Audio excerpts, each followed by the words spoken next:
All right, everybody, welcome to the stream. I know last night I had it set for 9:30, and then earlier today I tried resetting the times again, and it was just a little miscommunication on my part and just all-out confusion on my part. But welcome, I'm your host, Ace Moick, and with me is my good friend, Revan X. Hello there. Yeah. And as you can tell from either the title on your phone or below us, whatever, I can't remember, we're talking, this is Legends of the Jedi, and we're talking about Revan. Yes. Well, more specifically, the Revan, the novel. Oh, yes.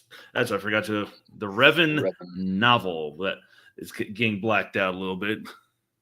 Yeah. Computer light, darn it. There we are. Yeah, it's there. Nice. Yeah, the Revan novel and obviously its connection to KOTOR and the Shadow of Revan DLC and like everything, I guess. Yeah. And some of the Knights of the Old Republic comics, which I tried to refine every one that Revan appears in, and it's actually less than the wiki says. It might just name drop him or allude to him by referring him as the Revan Kist, but full-blown appearances, I count only one time. Malik appears several times, though, with and without hair. I've never read the comics, but I wanted to. So same goes for the Star Wars The Old Republic comics. Are they good though? Like, would you say they're generally good? Oh yeah, it's a 50 issue, so you got like a 4-year time span worth of real time world, is 4 years worth of comics, and it's pretty consistent. The only thing that's not consistent necessarily is the art. There's some art in it which is great across multiple issues, and there's some weak art in other issues, and there's some fantastic art. But that's what happens when you have a rotating team of artists. Some will be better than others. It's to be expected in the field of comics. Mm-hmm. Yeah, yes. And just a heads up to everyone, we are going to have a third person with us, my very good friend, Mr. Ambassadorial Wing, but he's joining us a little bit later. It was, like I said, miscommunication on my part, but he will be here soon. Yeah, because we have major time differences, just so everybody knows. I'm on the East Coast, and it's currently 9:03. Mr. Ambassador, I believe he's on whatever time zone that Chicago would be, so he's about 8:03 right now. And Revan X here is what time over there? It's 3 a.m. right now. 3 a.m. So yeah. So you gotta appreciate my friend's commitment to like staying up till 3 a.m. to talk about a Star Wars novel. Mm-hmm. So anything you wanted to open up with, Revan? The floor is yours. I don't know. I was thinking about the structure, maybe like for those who are interested in Revan's character, but maybe just played the game, and because I feel like many people didn't read the novel, so I was thinking maybe before we get into the discussion, which we will later with Ambassador, we could just talk about the plot in general, just to kind of tell people what it's about, what happens. Yep, that's absolutely fine. And I see that we have one viewer. Welcome. I assume you might be someone I sent a link to. You know what? Just give me a sec. I'm actually gonna share the link on Twitter. I'm not really active anymore, so I doubt it's really gonna reach anybody. But you never know, right? You never know. It's on your YouTube channel, right? Check. Yeah, and I have two. One of them is like my Instagram, where it's 92.0 for YouTube. That's my backup. My main one is just Ace Moick or whatever it is. I actually got a new subscriber from someone in that I sometimes chat with in the live streams of Professor Geek and Sound Engraver, Go Team Ghost Planet Max 1.0, but he subscribed to the backup channel, so I don't think he's seen that I'm doing this. Nice. All right, let me post it here on the Twitter.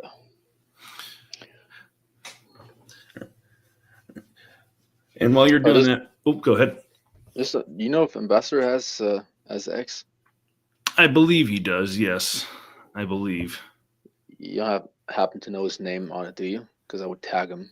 I don't think I do. Question: can you edit tweets or no? I can't because I'm not verified. I'm not a verified user. I don't Okay. have the check mark, Hmm.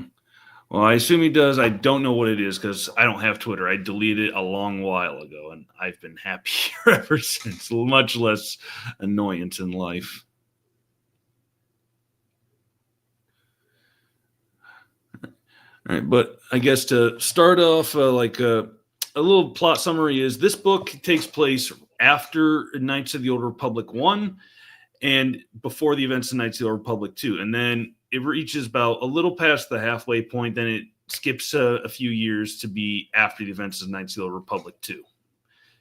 It starts off as Revan is having a series of visions in his dreams, and he wants to investigate what they are. He's dreaming about a storm-covered planet, and he feels this is something to do with his old life. It's either a vision of the future of somewhere he must go or a place he had been in his previous life, which he does not remember, and he wants to find out why.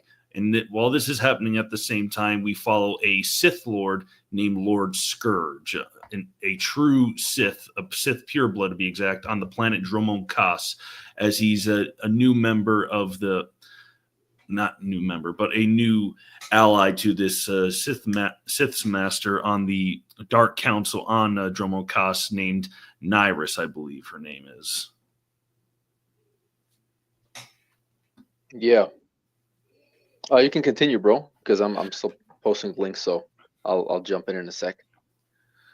Okay, like I'm pulling up my notes because that was just me going off the top of my head, and I just kind of find.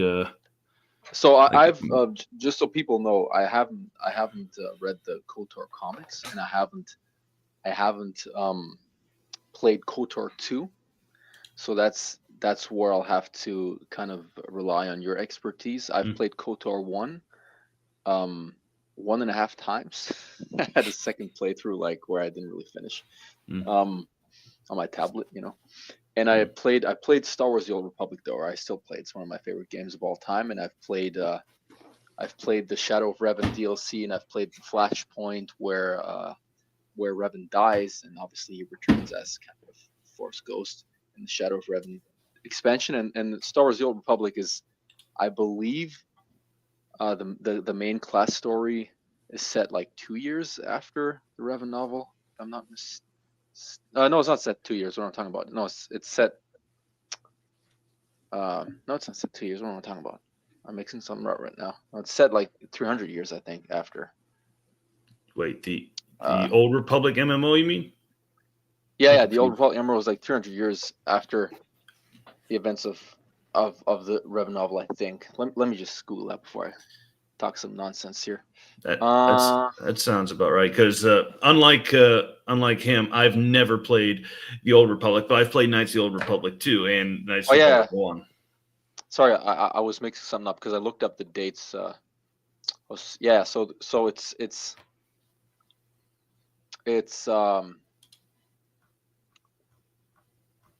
it's 300 years before Star Wars: The Old Republic. So the MMO is 300 years after, but you have that one flashpoint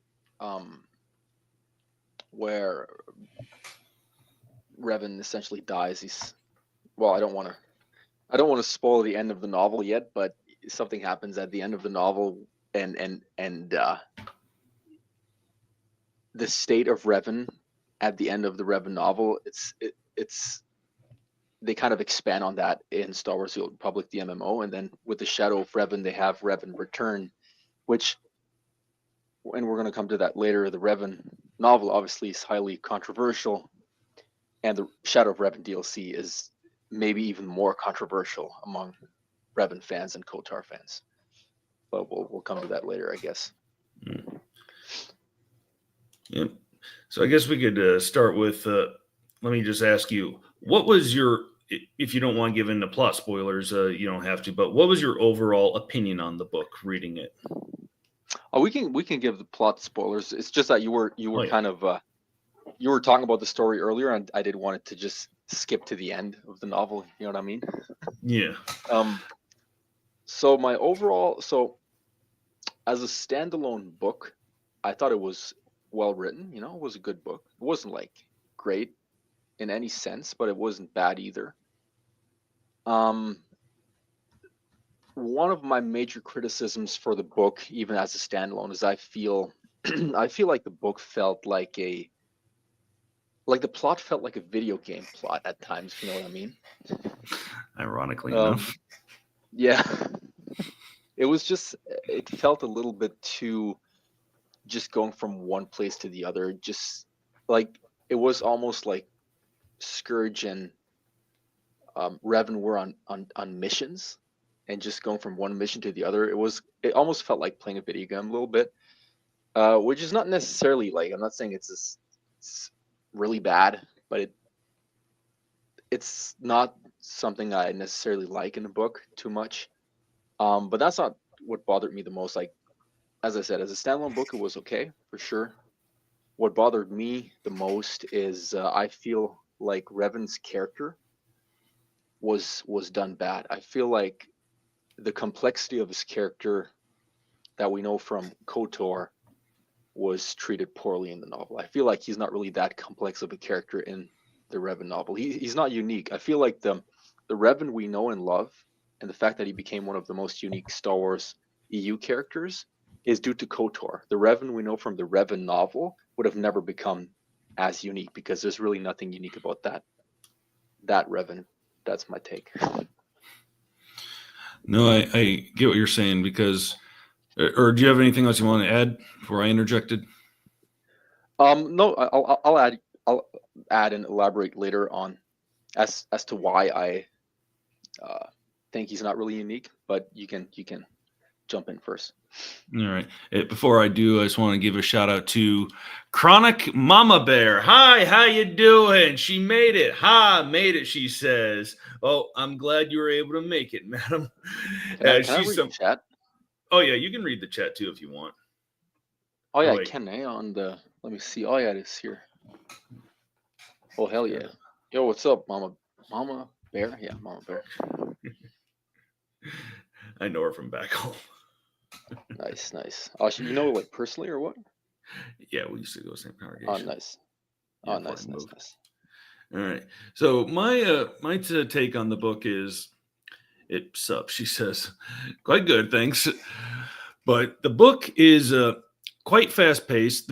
The best parts to me are all the segments that follow Scourge, but due to the poor characterization and Franco, it comes off as a thrown together ending to tie in with the old Republic MMO. Oh I yeah. think I think of it as a lackluster successor to both Knights of the Old Republic games.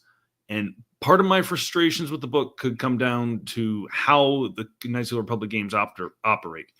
Both are RPGs, and every player is going to have a different experience that is unique to them in the choices they make in game.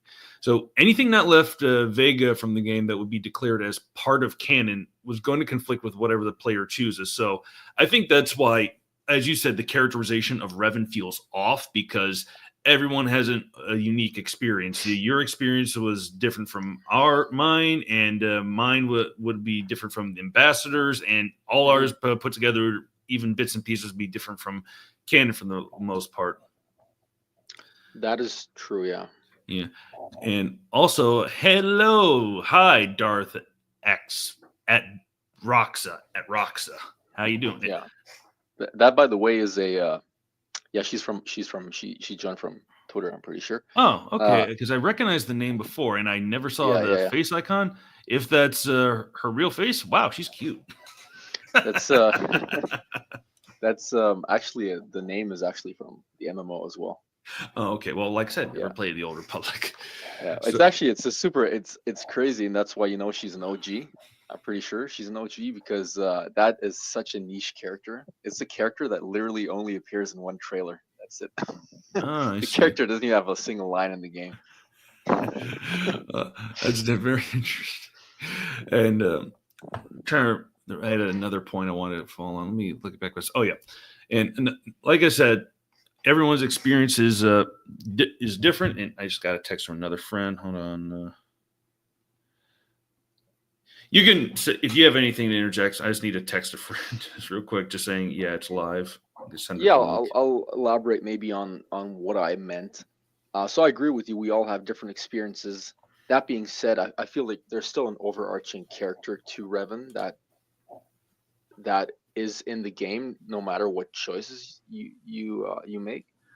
And Mm-hmm. I feel it's just overall you could just characterize him as very complex and kind of philosophical. I like that's what I got from playing KOTOR is that he was someone who turned to the dark side because he thought it was pragmatic, it was rational. Like he rationalized it. Like it became part of his philosophy, not because it was necessarily evil, but also not because he was just every other Jedi that turns to the dark side. You know what I mean? I mean, Mm-hmm. just take it from any book. Like almost every Jedi that turns to the dark side turns to the dark side because someone convinced them that Jedi were corrupt or whatever. And that's what we get from the Revan novel. From the Revan novel, we get that all that happened is he was just manipulated by the Emperor, and that's the most basic reason for turning to the dark side. It's so overused in the Star Wars universe, and it just, I don't know. To me, it kind of ruined his philosophical, rational nature a little bit, his complexity. Yeah, and something I kind of noticed, and I'm not sure if this was I'm sure some other fans have theorized it, but it's not true. I tried looking it up. I could see a sort of mirror reflection of this Anakin Darth Vader story through Revan, and I thought to myself at one point in time, maybe Anakin is a reincarnation of Revan if you think about it, but that's not true. And I think the book having Revan, manipulated by the Emperor, the Sith Emperor Vitiate, I should say, does kind of We weaken should, yeah. Revan's character because he is kind of like Anakin in regard of he does some things that we consider more morally questionable, but he feels that he's doing them with good reason. But Anakin is doing it for like trying to protect the people he loves or one specific person. Revan's doing it for the real big picture, the whole galaxy, whether it be to fight against the Mandalorians or like, oh wait, there's still Sith out there. I must go stop them, and then realize, okay, I can't necessarily stop them, so I must strengthen the Republic by basically becoming the type of tyrant the Sith Emperor is in order to defend the people from him, to keep them safe.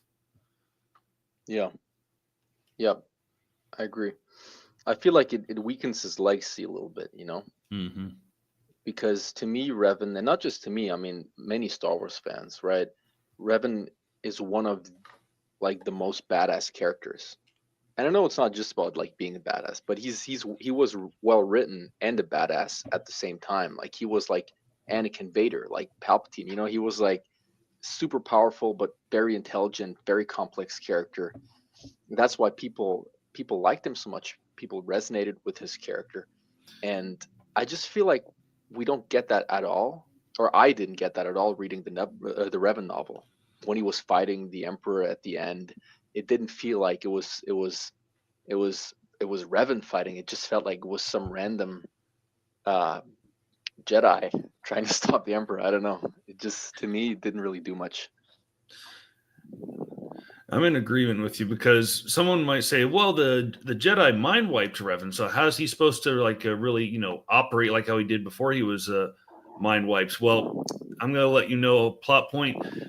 In the second half of the game, we are following the character from Knights of the Republic 2, the Exile, who canonly is known as Mitra Sutric, and she actually brings Revan's mask to him because it turns out Bastila had it this whole time. She just kept it in hiding because she was afraid if Revan was exposed to it, his old personality might come flooding back. And so Mitra brings the mask to Revan, who's in a Sith prison, and after her and Scourge team up to break him out, she gives the mask to him, and the instant he touches it, all his memories come flooding back. So the brilliant strategist who tried to see the big picture of how to beat a greater evil for the greater good he's very much undercut. And it's ironic because you would think, oh, maybe the writer just didn't understand Revan.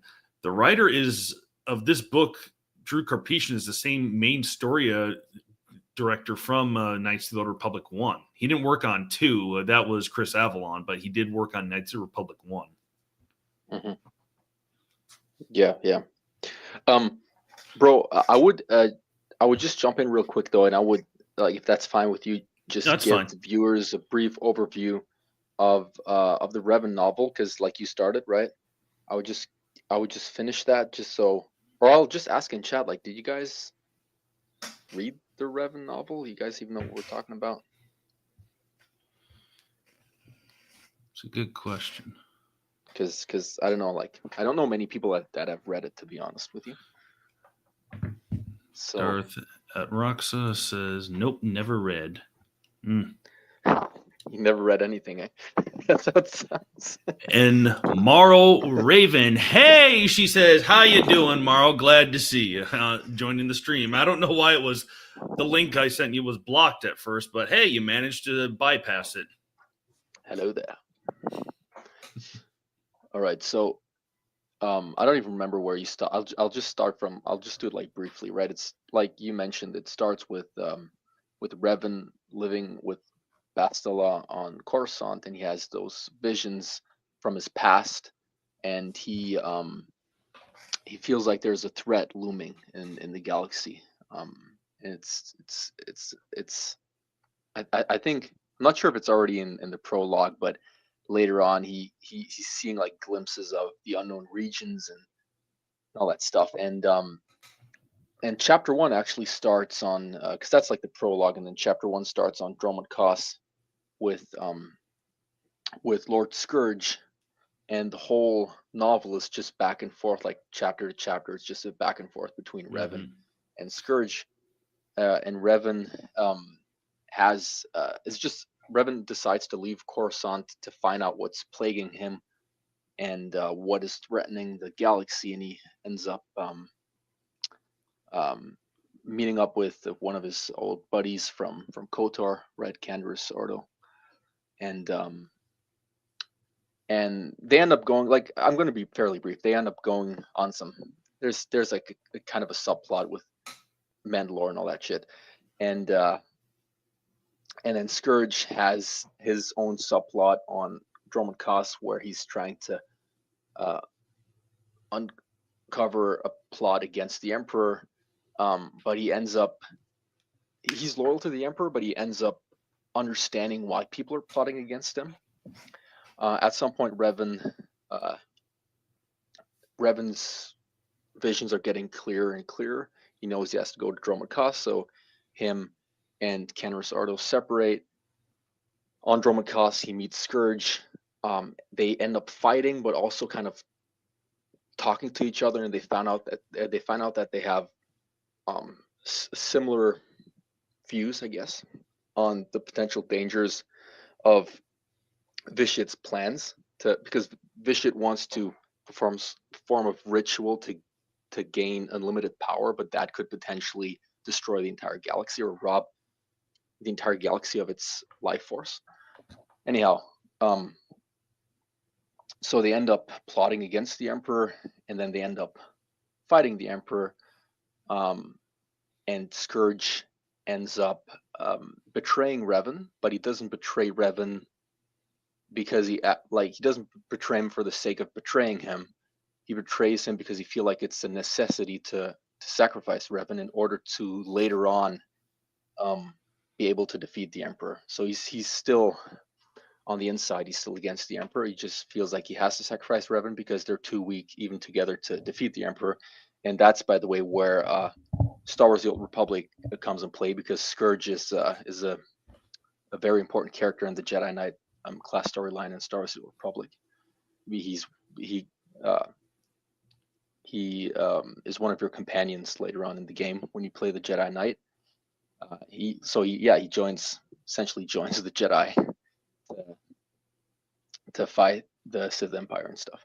Anyhow, that's a whole different story. That's not in the novel anymore, because that's basically how the novel ends. It's him betraying Revan being captured by the Emperor Vitiate, and that's how the story ends, basically.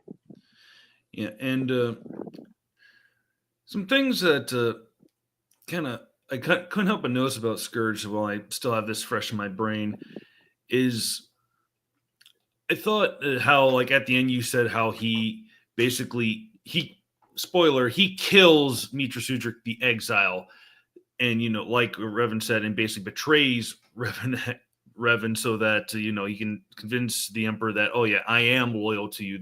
I was just trying to draw out your enemies.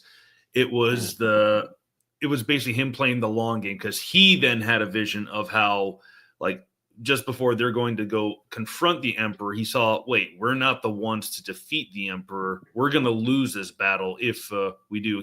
Because Sith generally don't have visions of the future like Jedi. But so doesn't know what to make of this. He just knows from what Revan tells him that the future is always in motion. It's hard to tell. This is either going to come to pass, or it's just one of many possible futures, or it could be a red herring.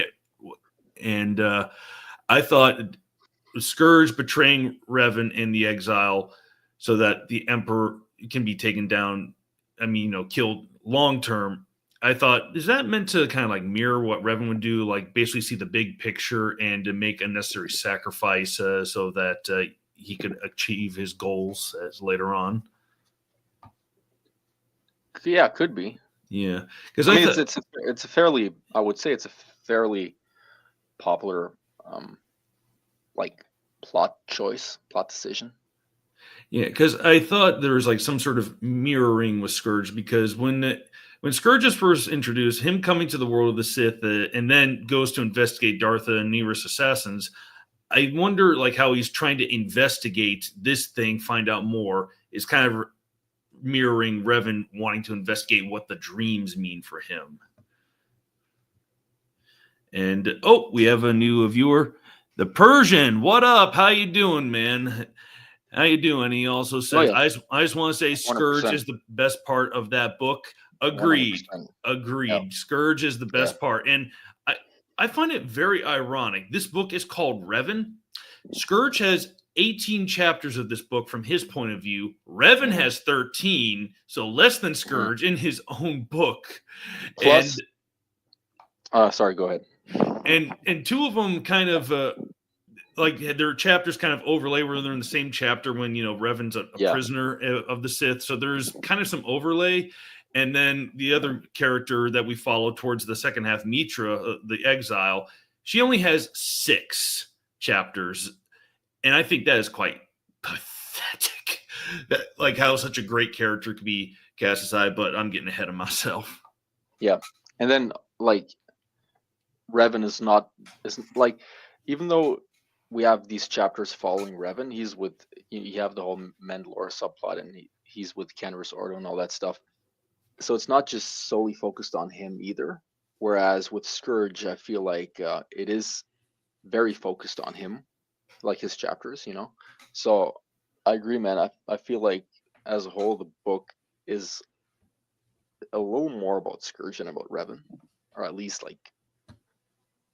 I mean, it starts off with Revan, I guess, but it's still, the prologue, And Marl Raven asked, when was the book published? I believe this was originally published in 2011, late 2011. It's like a tie-in novel. Like they published 4 Star Wars: The Old Republic tie-in novels for the game. Yeah, and a few months after launch, I believe, correct? Yeah. Launch was 2010. A few months later. Oh, so maybe it was early 2011 or something. I might be thinking the span between the expansion packs. Yeah, I'm just trying to think if they did it like maybe because Shadow of Revan was one of the earlier DLCs, so maybe they did it also like in between launch of the base game and Shadow of Revan DLC to promote the DLC or something. I don't know. Man, the Shadow of Revan DLC, that's a whole other beast. No comment. Haven't played it, so I have no opinion. I'm pretty sure you won't like it. I'm pretty sure, actually, judging by your criticisms of the book and everything. But many people that don't really care about KOTOR and stuff, like a lot of people that don't really care about the established lore of Revan, they love the DLC, but I absolutely hate it. Understandable. If you've not played the original games, you can probably go in with a fresh mindset and just have no bias and whatnot, and probably enjoy it for what it is, and that's whatever. Mm-hmm. Well, yeah, I agree with Persian. By the way, and that's what we're talking about because he just joined, right? Scourge Yeah. actually has a lot of character growth. Scourge has a lot of character growth in that book. Revan has like 0 character growth. He just has character decline. Yeah. Scourge actually has an arc. Yeah. Like if we're looking at Revan from KOTOR, and then we're looking at his entire arc, beginning with KOTOR up to the end of that novel, it's literally character decline. That's what it is. Because with every chapter, it's like his complexity becomes less and less, you know. It's just like, I don't even get how people, to be honest with you, I don't get how someone could not play KOTOR and just know Revan from the Shadow of Revan DLC and from the Revan novel and think like Revan is one of the best characters in Star Wars. Because if you just go by the book, like there's nothing special about Revan. It's just some random character. It's not I'm not saying it's a badly written character necessarily, but it's not like exceptionally well written either. It's just your average Jedi who turned to the dark side, then, you know, turned back to the light side because his memory was erased. There's nothing really unique. Yeah, I'm not gonna post this one on the screen, but the Persian says the Bane trilogy is awesome, which I agree. And what's funny is it's written by the same writer, Drew Karpyshyn. So I think it's something I wondered. And when I did have a Twitter briefly, I asked him in a post or something like, "Hey, the Bane Revan trilogy. book, the Darth Bane trilogy." Oh, I can't even see the comment. Why can't I see well, are you in the comments? You might have to scroll down. Yeah, I can see the Plague. He said the Plagueis novel. Oh yeah, he also said the Darth Plagueis novel was really good. It's been so long, I have to reread it. But yeah, he says the Bane trilogy is expletive awesome, and I agree. And like I said, it's written by the same guy, Drew Karpyshyn. I just think maybe the Bane trilogy is so much better because he didn't have to have tie into a game to promote and whatnot, and so he was able to decompress the story and tell a larger story. So I asked him in a question once online, "Hey, was it because you had a deadline that you weren't able to tell a larger story, or what was that?" And he gave me the most roundabout answer that there was no clarity. And according to some forums online, he does that to try to not engage with fans and whatnot, because maybe it's, what is the word I'm looking for? I have a note about it. I have it right here. A non-disclosure agreement with BioWare in regards to the questions from fans, so that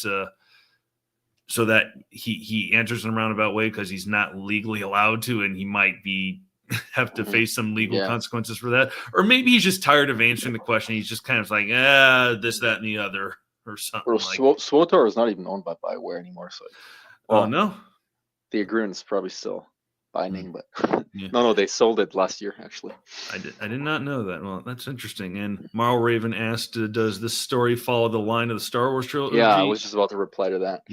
Yeah. This is the old expanded universe, yes, or the real expanded universe, I should say. So it came out before Disney purchased, but it's also it's outside of the movies. It happened like, what is it, 4,000 years ago? Roughly 4,000 or like 3,900 or something like that. Somewhere around there. Something like that. Yeah, like KOTOR. Exactly. Yeah. Oh yeah, true. Close to 4,000, and then SWTOR is like, I think 3,650 BBY, something like that. And the Persian says, "Yeah, it's strange because you almost need the game to give the book context to understand Revan at all." I agree 100%. And here's a problem I have with the book. Like when I mentioned how they don't handle the exile well, I couldn't, with the research I did, even on his own board on his website, I could not find any information of what research Drew Karpyshyn did. But the fan theory is he didn't play Knights of the Old Republic 2. He read the Wikipedia page on it. And it feels quite like that, because he just kind of, in one chapter, has a paragraph dedicated to, a few years after Revan disappeared, the Sith Triumvirate rose, led by Darth Traya, Nihilus, and Scion. They killed a bunch of the Jedi, blah, blah, blah, blah, blah. That's basically what it was. I thought, you are completely overlooking a great character in the exile and how important she is to the Star Wars mythology. Let us just answer this one question. That's a really cool question, but I think we should answer it one by one because we probably have Which slightly question? different views. Marl Raven asked, "Do you consider all of Star Wars books, trilogy movies, the same universe, or the newer Disney versions in a multiverse? Where does a book fit in?" Oh, like are they both like basically two I think she's different parts of a multiverse? I'm confused, Marl. she's asking for, or he, I don't know. Anyways, It's a she she. or he, she. Okay, she's asking for, I think, our opinion, like what we view it as, I guess. Oh, no, I don't think it's a multiverse, Marl, because if it was a multiverse, then they could continue forward with books from in the expanded universe or comics and one, and they could put that stupid Legends banner that you see on top of these Mhm. books. Sorry, Professor, I could not get one that did not have it. This was like in 2015 or 16. I got this book, but no, I don't think they're starting to become a multiverse. That'd be a great way of trying to bring back old fans, but it also would be a false hope, I'd feel, because they're going to still hire these I'm current not a fan writers of who multiverse, man. I'm yeah. not a fan of that at all. And like how the multiverse has become tired in recent years. It used to be a quaint little idea that was kind of cool, like back in the 50s when DC kind of first started using it with when they, I think, Yeah, with the Flash, when they did two Flash on Earth or whatever, and that's kind of where the multiverse really kind of started to be introduced to the pop culture zeitgeist, or whatever you want to call it, and then was exasperated later on with crossing over in different universes, and then was kind of like reached the peak with Crisis on Infinite Earths. yeah. So my opinion on it is, to me, the only true canon, like what's set in stone, are Lucas's 6 films. And then I love the EU, don't get me wrong, but there are many parts of the EU that I don't like. I mean, we're literally talking about a couple hundred novels and comic books and stuff. So for me personally, I just have my own head. Yeah, I just have my own head canon. Whatever I see fit to be part of the universe that George created with his 6 movies and the Clone Wars series, I'll add to that. That's part of my head canon, and KOTOR and Star Wars: The Old Republic is definitely part of that for me. Now, the expansions of Star Wars: The Old Republic and the Revan novel are not. They're not part of my head canon because to me, they just mess with Revan's character. Fair enough, and it's just my personal thing. You know what I mean? Like, yeah, it's just my head canon, I guess. So. Yeah, I'm not trying to cut you off, but I just saw that he entered the studio and he's waiting. So, without further ado, ladies and gentlemen, I want to also welcome to the stream a very good friend of mine, Mr. Ambassador. How you doing, man? Hey, Revan X. Good to see you both. Apologies for the delay, but the life of working, man. Both of you probably know it. So, good to see you guys. And good to see you, man. Finally. Good to see you. Revan X, I think this is not our first time streaming together, so it's good to see you again. I'm not sure actually. Is it not the first time? It's the second. It's the second time. It's like our first or second time. So yeah, there's the first time must have been a long time ago, though. Right? A couple years ago. I was looking at it. It's been a while. Yeah. It was 4 of us, including that one kid that we haven't heard from since whatever, that teenager. I'm trying to remember who you're talking about, but anyway. So I heard some of your. About, bro. He was a high schooler. He's probably graduated by now, but anyway. Probably. So I heard some of your comments and everything while I was waiting back and everything. So continue on and everything, and I'll chime in or anything when appropriate. I was already done. Like Ace didn't really cut me off. I was. Yeah, to just kind of summarize it for Marl here, I don't really care about what's canon and what's not, because to me Disney messed up the whole thing anyways. I don't think there's any fixing it.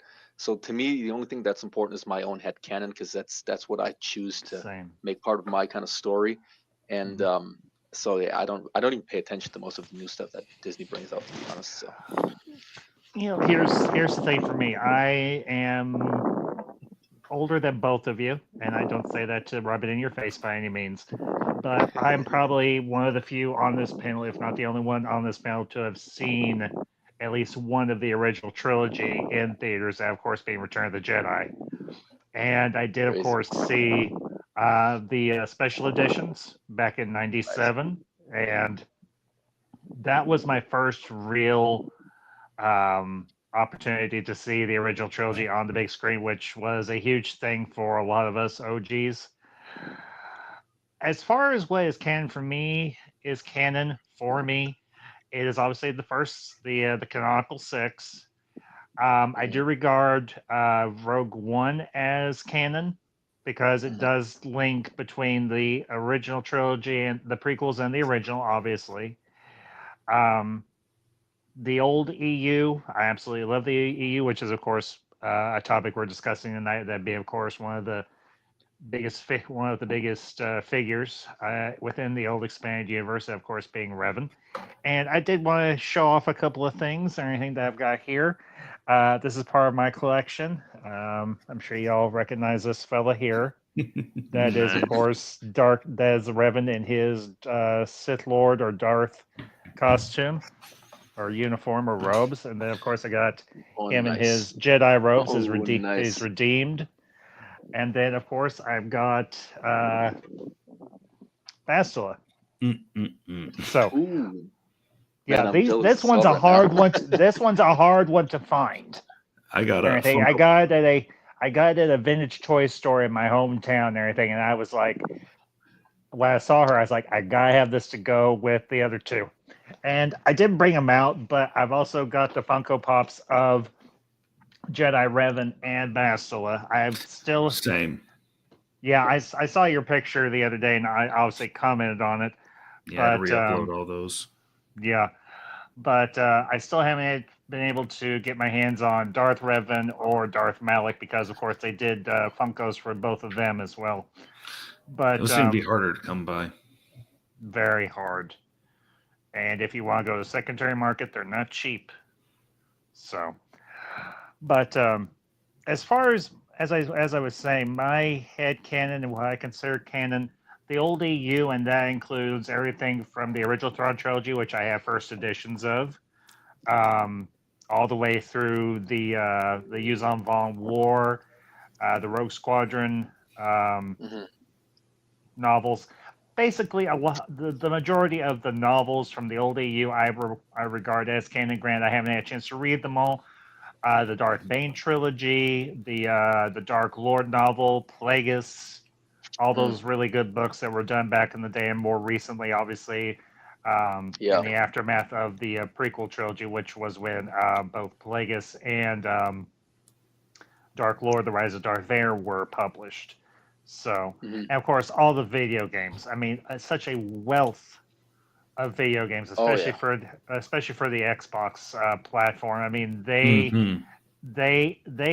cornered the market. Now, granted, PlayStation had a fair bit of Star Wars games as well and everything, and a lot of them were cross-platform. But except for Bounty Hunter. Yeah, except for Bounty Hunter, that was on the GameCube and on the Xbox. No, it was on PS2. It wasn't on Xbox. I checked. It was on GameCube though. That's right. It wasn't on Xbox. My bad. Okay, my bad. My bad. Xbox had some great exclusives, like both Knights of the Republic. It had what else? Republic Commando and Republic Commando. Republic Commando was an awesome game. Yeah. Oh, and the Jedi Knight series. Yes. Two now of them. Those I haven't really had a chance to play, but I've heard a lot of good things about them, and at some point I may venture down that path. I just obviously have to make the time. So, the one thing I will say and everything, and I know some people are maybe on the fence about this, but I do regard the fan fiction community within Star Wars as its own subgenre or its own sub-canon, if you want to put it that way, because there are a lot of people out there, and I consider myself a member of that community because I'm working on my own fan fictions as well. Same here. Yeah, Revan and X and I are actually collaborating on one. I don't want to give away a plot point if he doesn't want to. So I'll leave it at that.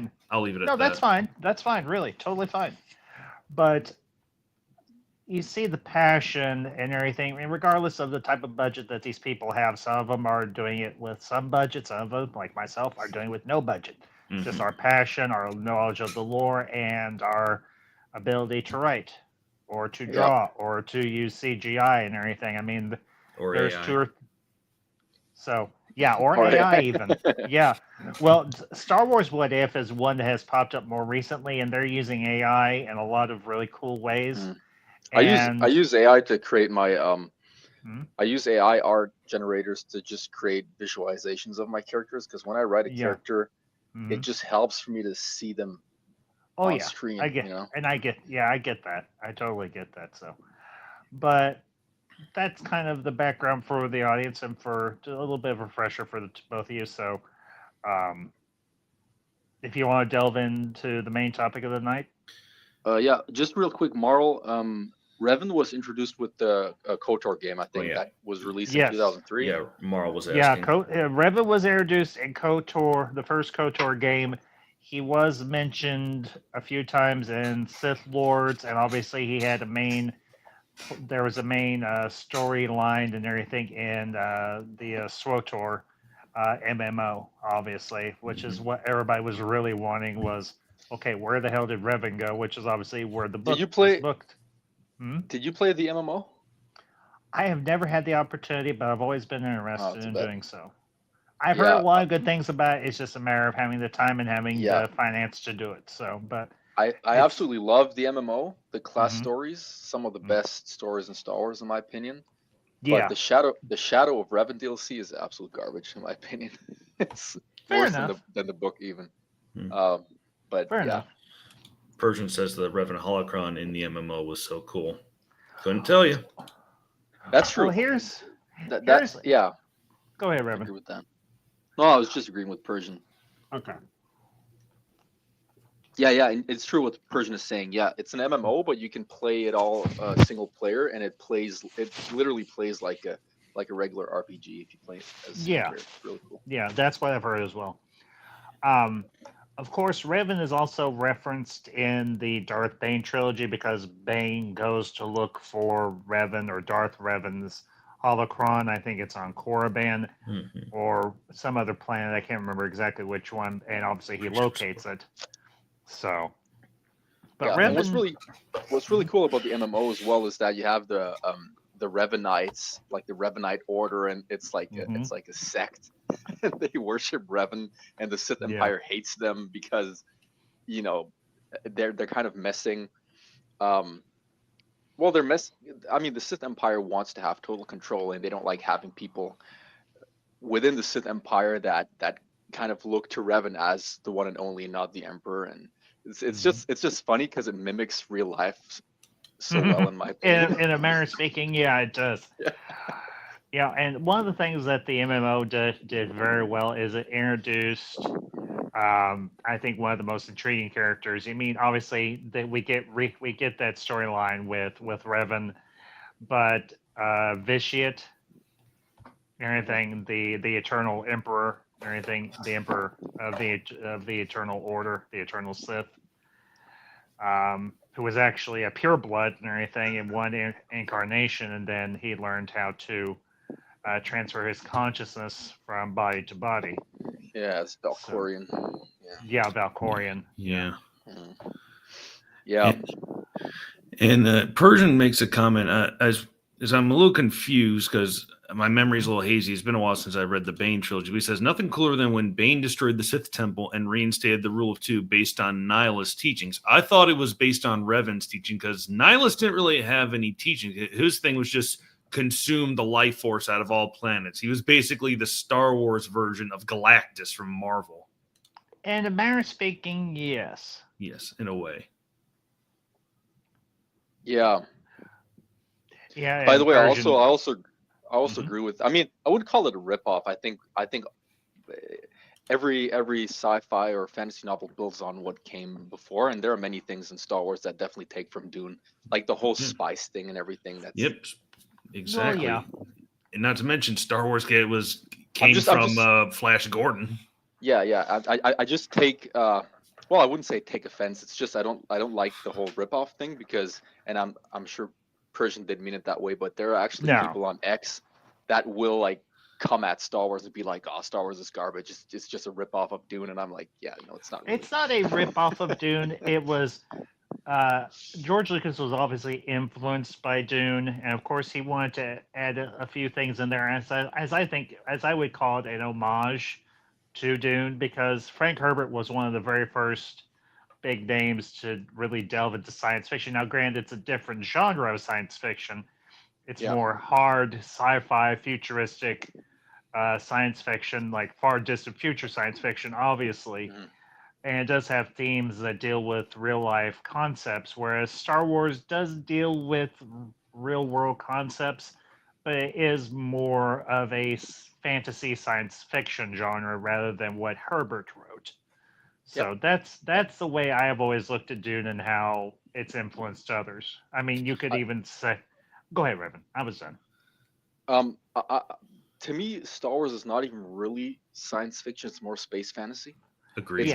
It's more fantasy, and because it's set in space and multi-planetary, it's going to have sci-fi elements, but it's really not science fiction in that sense. And that's why I like it. It took stuff from Dune, like it took inspiration from many things, right? Like Space Odyssey and whatever.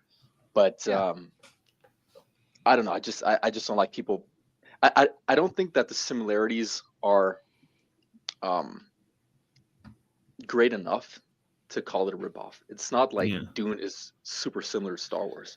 Yeah, it's like if someone said that, oh, George Lucas ripped off Lord of the Rings when he wrote Star Wars because of like how it has a similar structure of like how you can see parallels between Frodo and Luke and Obi-Wan and Gandalf. And that's not a condemnation. I like Lord of the Rings, and George clearly had an influence from that, and also like kind of like what Joseph Campbell said about like how there's a universal type of story structure that is across all cultures.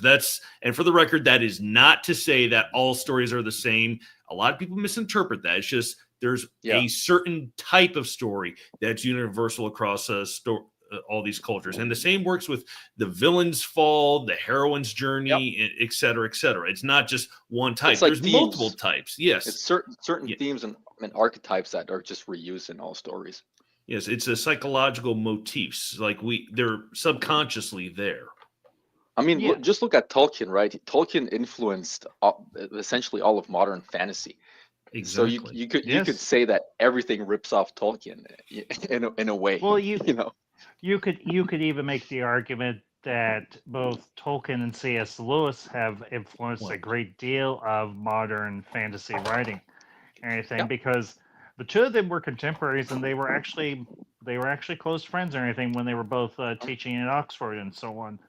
So they bounced ideas off each other. They would meet regularly with one another, talking about their various works. Obviously, with the Chronicles of Narnia for Lewis, and obviously with Lord of the Rings and not so much The Hobbit, but definitely Lord of the Rings for Tolkien. So and then you can go further back even and be like, well, all of these people were heavily influenced like by fairy tale writers like the brothers Grimm, for example, right? Yeah. I mean, you can always go further back and say, well, this was influenced by this, and they took inspiration from that.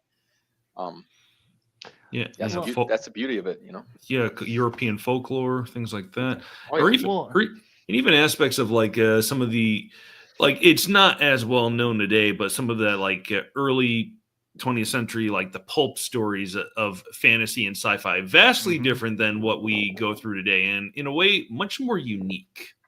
Yes. Because some of them try to be more daring with the ideas, where nowadays people just kind of rip off other things, even if they do it subconsciously or unconsciously. And, to kind of now, unfortunately, I did not get a chance to finish the book, but I did get through a good chunk of it and everything. But I do know, I did get a chance to read through a good chunk of it. And the one thing that I noticed with Drew Karpyshyn, if I'm saying his last name correctly, hopefully I am. You are. Okay.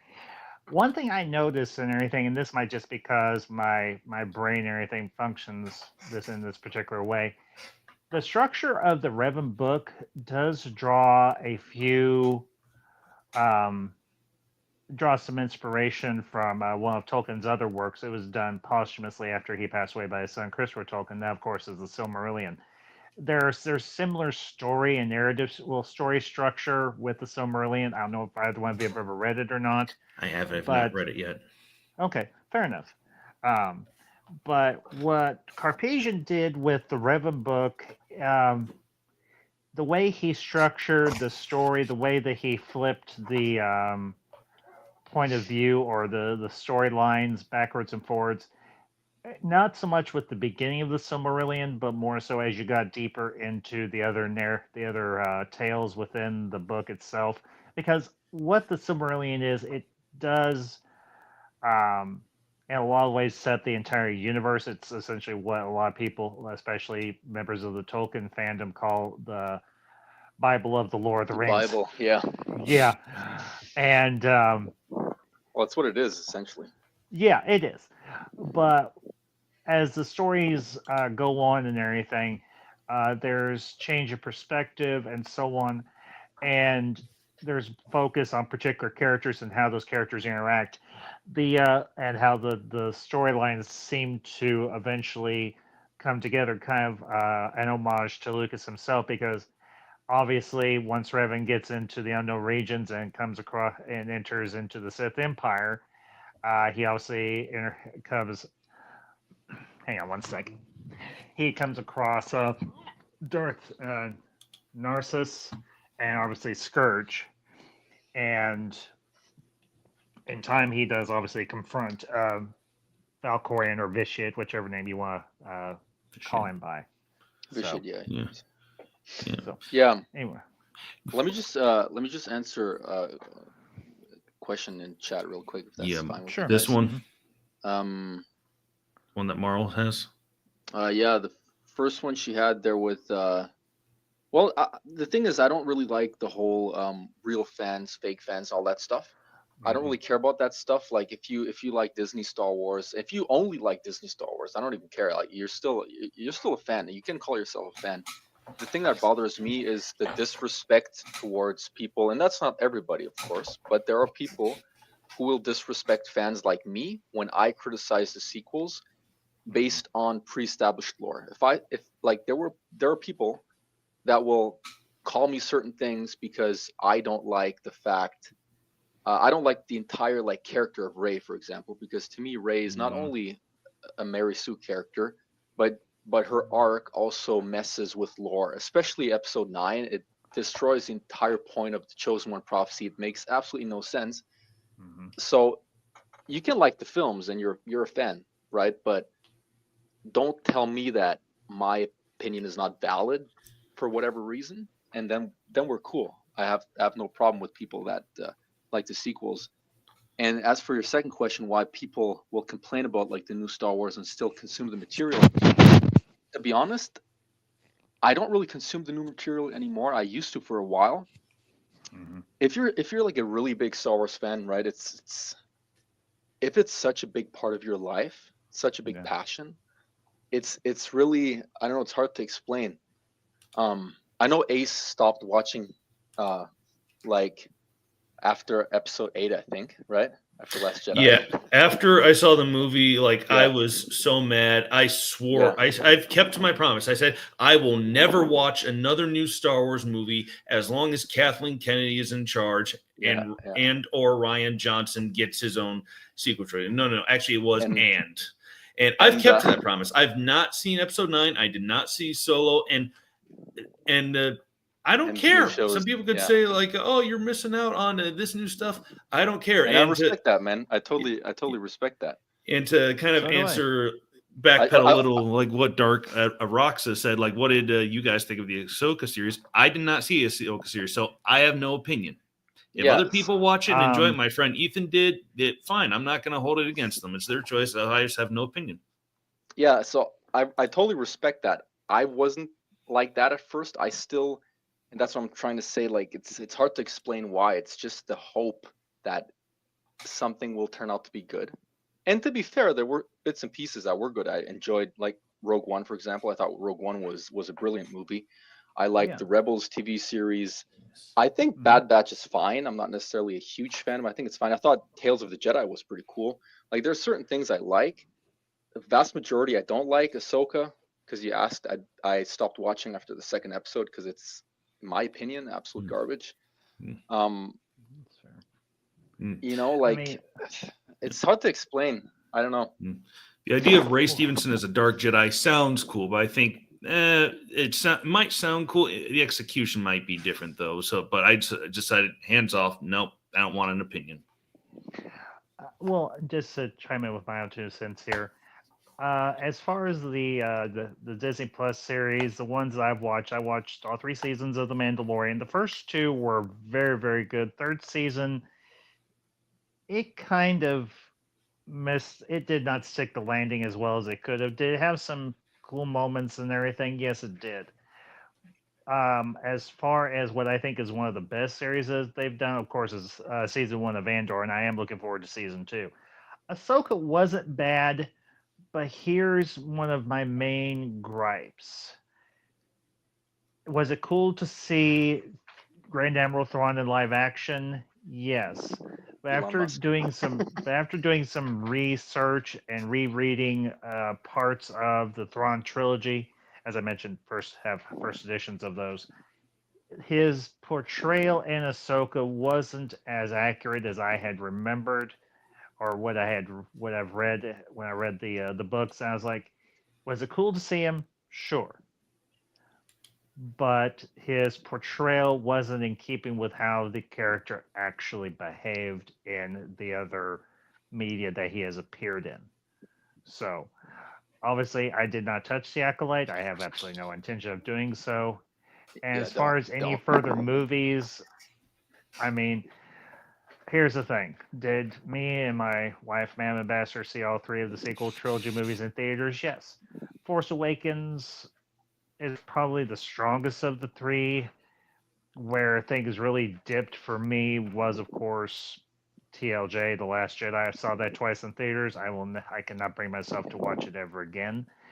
And me and the missus and a couple of our friends from college and everything, we went to see The Rise of Skywalker. I was on the fence, but we went. And the highlight of the evening was when we went to dinner afterwards, and we were kind of ripping the movie to shreds. And then we went and did some retail therapy. We went to a used movie store and picked up some movies and anything. And that for me was the upside of the night. And what made it better is he found a bootleg of the holiday special. To me, the Go ahead, Revan. The best part about seeing I saw Rise of Skywalker at the premiere at our theater, and the highlight, it was full, it was packed and shit, and the highlight for me was coming out of the theater and seeing that like 80% of the people in that theater room hated the movie. And I was like, oh, I'm not alone. Shit. Yeah. Everybody was freaking out like, what the fuck did I just watch? I couldn't even. I had a kind of a dull, throbbing headache and everything through the majority of the movie, and I had already seen the ending. It had gotten leaked online, and I was like, after the kiss, I was like, I leaned over and very quietly said to the missus, I was like, honey, I've seen all I can stand. I'll be waiting in the lobby for y'all. She's like, okay. She's like, I understand. And let me put it to you this way. I would rather read 100 Revan. I'd rather have to read the Revan novel, which I did enjoy. Don't misunderstand me. I would rather read Revan for a solid month than ever watch The Rise of Skywalker ever again. I concur. Yeah, the Rise of... Look, I'll explain it this way. Force Awakens to me was okay. Yeah. It was just, there was nothing new. To paraphrase James Cameron, because I feel like he said it perfectly. He said it just lacks the visual imagination of George Lucas, and that's exactly what it is, because there was absolutely nothing new about it. It was just it was actually a ripoff of A New Hope in many ways. Pretty much. Yeah. Member berries. The Last Jedi. So the Last Jedi to me was horrific as a Star Wars movie. It was a 2.5 hour movie giving you the finger. Yeah, exactly. It was absolute garbage as a Star Wars movie. As a standalone movie, It was like I don't like average, I guess. I don't agree with It people that wasn't say even it was. average, Well, it was. but that's just Let's me. put it this way. Okay, I would say it was average. I don't agree with people that Yeah. say it was good as a standalone. It was meh, but as a Star Wars movie, it was absolutely bad. My gripe with Rise of Skywalker is the Rise of Skywalker was really bad as a Star Wars movie, but even Hmm. disregarding Star Wars, the movie was one of the worst movies I've ever seen. Like there was no plot really. It's like they just threw a couple of scenes together and made a movie without editing it later. Well, That's I how. actually did one of the very first videos I ever did for my channel and everything was a reaction to the trailer, and I called it what I called it, and I think it's accurate. Essentially, it was Alias in space, because J.J. Abrams was a producer or the creator of Alias. Mm. It was a MacGuffin space, and it was a MacGuffin hunt in space. I just want to say real quick, guys. Marl just mentions the language, so just if you can help it, just watch your P's and Q's. That's all. It don't bother me, Oh. but she's bothered by it. Oh, okay. All right, all My right. apologies. And No to offense. clarify, Marl, when I said the finger, I said I was comparing watching The Last Jedi to basically staring at a movie screen of just a middle finger being given me for 2.5 hours. That's what I meant. Yeah, by Ryan And when I Johnson. said that, I was holding 2 fingers here. I was not giving the finger, if that's what you're saying. I was not. No, I wouldn't do that. My apologies, man. No offense. So. It's all right. Yeah. So because Persian mentioned Solo, I didn't mind the Solo movie, to be honest. I don't think it's Yeah. particularly great or anything. I couldn't even, to be honest, I couldn't even tell you if it's part of my headcanon or not. I have no clue. I don't think it is, but I didn't really. I wasn't upset after watching it. Let's put it this way.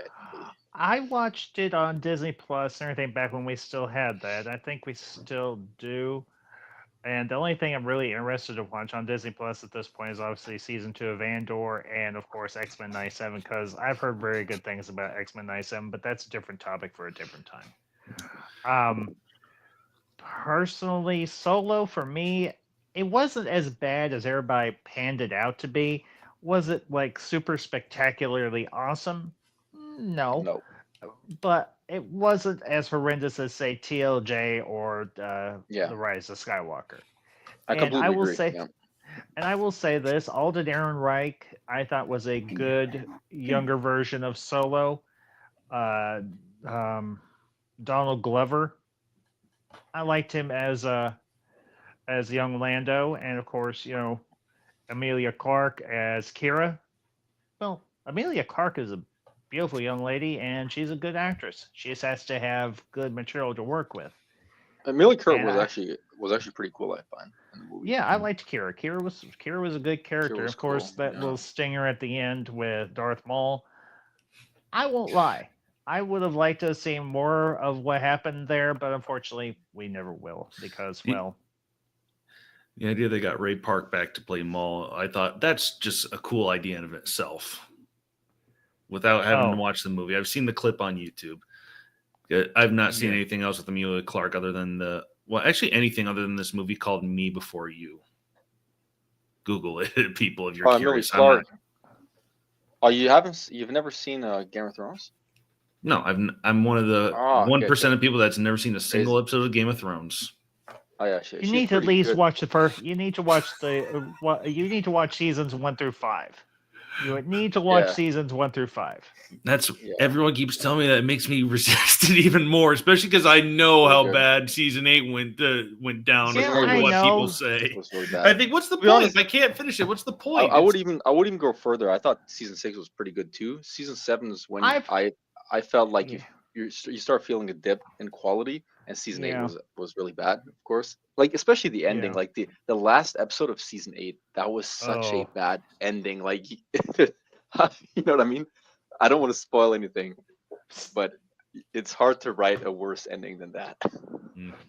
Well, the Benioff and Weiss and everything, they royally screwed the pooch. And here's the thing: HBO was like, "Guys, we'll give you the money you need and the time you need to do this right." And they're like, "No, we don't want to do this anymore." And George R.R. Martin, that lazy jackass or anything, He's like, I don't want to write anymore. I'm old and pudgy, and my fingers don't work because they can't hit the keys right. Hang on, guys. All right, That's why talk to text was invented. So people who can't feel their fingertips because there's so much fat in them can just like tap it with their nose and just type out, like have talk to text write their paragraphs for them. Yeah.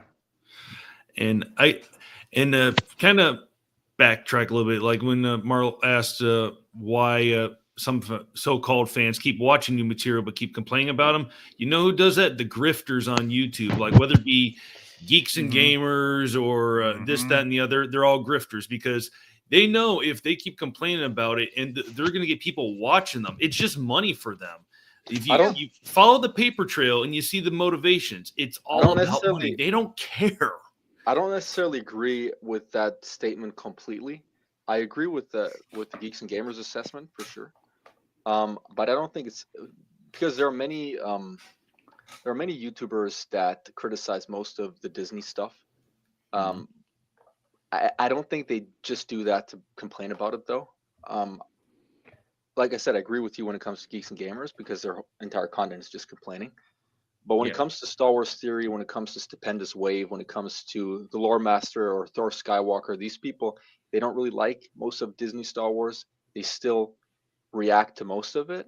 And I think it's because of Star Wars Theory is by far the largest YouTube channel. I feel like he almost has the duty to comment on everything Star Wars. Yeah, you know what he I mean? does. So I don't really agree with in general because he will watch most of it and he will complain about a lot of it, but I do agree that there are many grifters out there for sure. Yeah, I wasn't referring to like Theory or like any of those other channels. I was just mainly referring to I know channels like Geeks and Gamers where they do nothing but complain. They grift and basically any channel that said release the Snyder Cut. Oh yeah, bro. The whole don't even get me started. The whole Geeks and Gamers community, and look, I was once a member of that. Ace. What? Another stream. Maybe. Another stream for another time. Yeah. Yeah. Let's just put it this way, and Ace can confirm. I know most of the Geeks and Gamers people, pretty well, on a personal note, and they're not the most pleasant people. A lot of people watch them and they think their content is funny and all that stuff, but a lot of these people are not the nicest people behind closed doors, and definitely grifters. A lot of them, That's all I'm going to say. I have no comment there. For myself, being a person who does have a channel, and I do commentary on, or I have done commentary in the past on the various series from Disney Plus and so forth. I call balls and strikes. If I think it's good, I'm going to call it good. If I think it stinks, I'm going to say it stinks. I am not one that's just in one camp or the other. I am same. Yeah. It's as I just said. If it's a good show, I'll say, hey, go watch this. If it's not a good show, or if it's a show that's good for the most part but has issues, I'm going to say, here's the issues. If you agree with me, fine. If you don't agree with me, fair enough. As my name implies, I try to be ambassadorial. I try to be respectful, and I try to give and I hate to say this, but I try to give a fair and balanced view. Yeah, but that's the way it should be. Like I'm the same way. Look, I'll admit, at this point, I'm kind of like Ace. Most of the new Star Wars content doesn't really interest me anymore, so I didn't watch the Acolyte. I'm not planning on watching it. But if something does pique my interest, like Tales of the Jedi, for example, it piqued my interest. I like the animation style. I was like, I'll give it a try. Loved the first episode. I loved, like, my favorite episode was the Dooku episode, first one.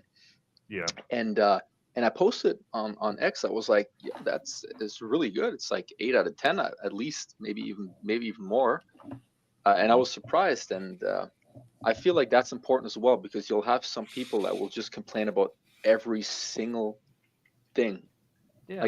Like they will not admit that there's anything that was ever released under Disney's banner that's was worthwhile. Yeah. Yeah. I think everyone that even if they like or dislike or hate what has become of a Star Wars under Disney's banner, I think we can all kind of unanimously agree for the most part. Rogue One is something we can all say that we like. I know some people Or that don't, but yeah, I agree. I love it. Absolutely. or the Revan book.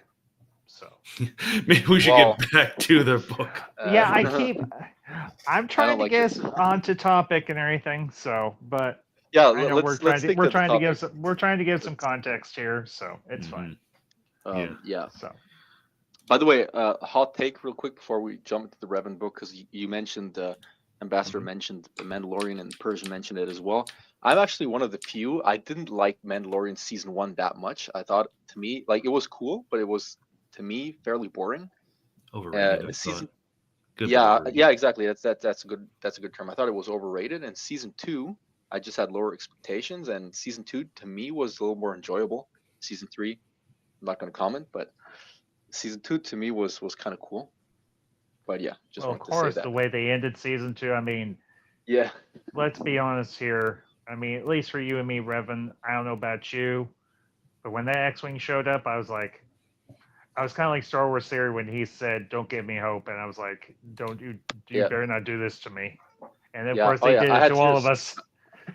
Yeah, no, my reaction was the same. That's why I was so pissed when people were coming at the whole Mm-hmm. the whole pro Disney side of the fandom. They were coming at Theory and making fun of him for crying when he saw Luke, and that really pissed me off because I literally cried. I Same. cried the first time I saw it, and I Yeah. cried when I rewatched it with my wife. Like I had tears rolling down. Like, oh shit. I watched it the more at the time when it came out. I was able to watch it before I went to work because I usually went at the time I worked early mornings. I was like, holy crap! Oh, by the way, Darth Truxia was actually trolling us. They don't care about our language. They were just joking. It was Marl who cared, not Darth Oh, Roxa. okay, Marl. Okay, my bad. Anyway, but yeah, I sat there and I was like, you, how dare you make me feel? I will still go back and watch that. I will watch that sequence. I'll find it on YouTube and I'll be like, this still holds up. It's still awesome. I still love it. Yeah. I don't care. Yeah, I just want to read Persian's comment real quick. Mando season 1 is mostly literally redone screenplays of old spaghetti western movies and Kurosawa films. As a movie buff, I geeked over Mando season 1 because it's full of references to so much old cinema. I agree, and it also is paying homage to Lone Wolf and Cub, a manga from Japan in the 60s and 70s, if memory serves. Yeah, I agree with that. Yeah. All right, so should we get back to the Revan novel? Yes, let's get on. So, to quote one of my favorite movies, get on with it. So what we talked about when like before you joined, we basically just gave a brief overview of the plot of the novel. Yeah. And we basically just talked about how both of us we kind of agreed on everything so far. We just talked about how we don't like the lack of character that Revan has in that book compared to KOTOR, like the lack of complexity in his character. Yeah. That is one criticism I had about Revan, was because he seemed very flat, as did Bastila seemed very flat. I mean, the most character, or the most emotional moment that we had with him was when Bastila revealed that she was pregnant with their child. I agree. I mean, aside from that, I mean, not that he was completely flat, but it was almost like Carpesia was afraid to give Revan any type of real emotional weight or character development of any kind. Yep. Oh yeah, there was no character development at all. I'm like, dude, you're a good writer. You can put some weight behind this guy. This is a guy who ran the whole gamut and everything, as I put in the thumbnail. He was a Sith. He was a conqueror. He was a savior. He was a rebel. Yeah. Have some inner monologue about him and the people around him and everything that went on that journey with him. The only people that we really get to interact with is obviously Bastila and the one woman Canderous. from Canderous, and the one woman from Sith Lords. I can't remember her name. The white-haired one. Atris. That's it. that's the only people that really give any sort of interaction with Revan. I mean, aside from And Scourge later on. Yeah. Yeah, and then T3M4, but he's just a droid. Yeah. And Yeah. this is It's not only. go ahead. No, you go ahead, man. You go ahead. Because that is one thing that really bothered me. Because I did the geeky thing. I took notes as I read each chapter of things that stuck out to me, and I'm looking at them right now. The thing that bothered me is like I thought to myself, okay, it makes sense that Carth goes back to the Republic Navy or Army or whatever, because we do see him in a brief scene in Knights of the Republic too. So that makes sense. It makes sense that Juhani would go back in with the Jedi Order. As did Jolie. Yeah, and like with Cander's kind of sticking by your side, like reflects what he said at the end of, towards the end of the first Knights of the Republic. I'm your man till the end, Revan, or whatever he said. But two things, like Jolie Bindo, in the book it says that he rejoined the Jedi Order. He had this whole thing about why the Jedi left him, and he, even though he was not exiled, he felt that was a great injustice on the part of the Jedi. So why would he go back with them? That'd be like if someone was kicked out of a club and then realized, okay, I'll come back. Yeah, or something like that. And then this really stuck out to me. Zalbar, he has a life debt to Revan. Him and Mission have a business on Coruscant. It makes sense that he'd help her with the business, but his life debt would take more precedent according to Wookiee culture. And then wherever he goes, Mission goes. But it'd be a little hard for Carpetian to write her, I bet. I agree. I was actually disappointed that Mission didn't appear at all, because I really liked her character in KOTOR. Yeah, because go ahead, Revan. To me, the worst thing, and I mentioned this earlier, the worst thing about that novel. Okay, let's start with the good things. It's really well written. Carpetian is a really good author. It's very fast. I think it's not that well paced though. It's well written in terms of sentence structure and all that stuff. It's just not that well paced, and it feels a little bit like a video game plot at times. I find, like jumping from mission to mission. I don't know. But it's really well written. And Scourge's character development is really, really good. That's definitely the highlight of the novel. But what I definitely do not like, number one, is the lack of complexity. I feel Revan, we know from KOTOR. It's a mystery, right? We don't know why he turned, but I feel like it is. We're kind of pushed into the direction of thinking that Revan wanted to turn, and he rationalized it with with his own philosophy, with his own it was a kind of a pragmatic thing. He didn't really turn because he became evil in a sense, but he thought he had to because the Republic was too weak and corrupt, and that's what makes Revan such a complex and beloved character, I feel. And the fact that what we get from the Revan novel is that he only turned because he was manipulated by the Emperor. That's just Jedi turning Sith 101. We have that with with Quinlan Vos turning to the dark side and the Dark Disciple novel. We have that plot. Yeah, we have that plot line in so many Star Wars stories. It's so overused, and there's nothing special about just being manipulated. It just takes away from Revan's character, because I feel like the Revan we know from KOTOR is this really intelligent, complex guy who decided to turn to the dark side, not because he was evil, but because he thought it had to be done. And he, like I said, rationalized it to himself. And we don't really get anything like that in the book. I honestly do agree with that assessment. I will add one thing further, and it's actually introduced in KOTOR 2 between the exile, which actually we get a name for the character in the novel. I can't remember it off the top of my head, though. Mitra Surik. Mitra Surik. Thank you. When they're talking with Kreia, and she posits the theory that Revan did what he felt was necessary for the good of the Republic to protect them from the Mandalorian clans. Because let's be honest here, the Mandalorian clans as a unified force are a force to be reckoned with. They kick ass. and they do it They well. they do And for sure. obviously they were used, or they were recruited by the Sith Empire. We can rationalize, we can suss that out pretty easily. Do I do I get the impression that Revan and Malik did encounter the Emperor, Vitiate or Valkorion, whichever name you want to call him by? Yes, I do believe so. Do I think that he is part and parcel of the reason why they fell to Y- the dark side? No, but I do believe that Revan gleaned various abilities and so on, and how to manipulate the Force through the dark side to his advantage. Now, do I think Revan and Malik came back to the Republic as conquerors as intended? No.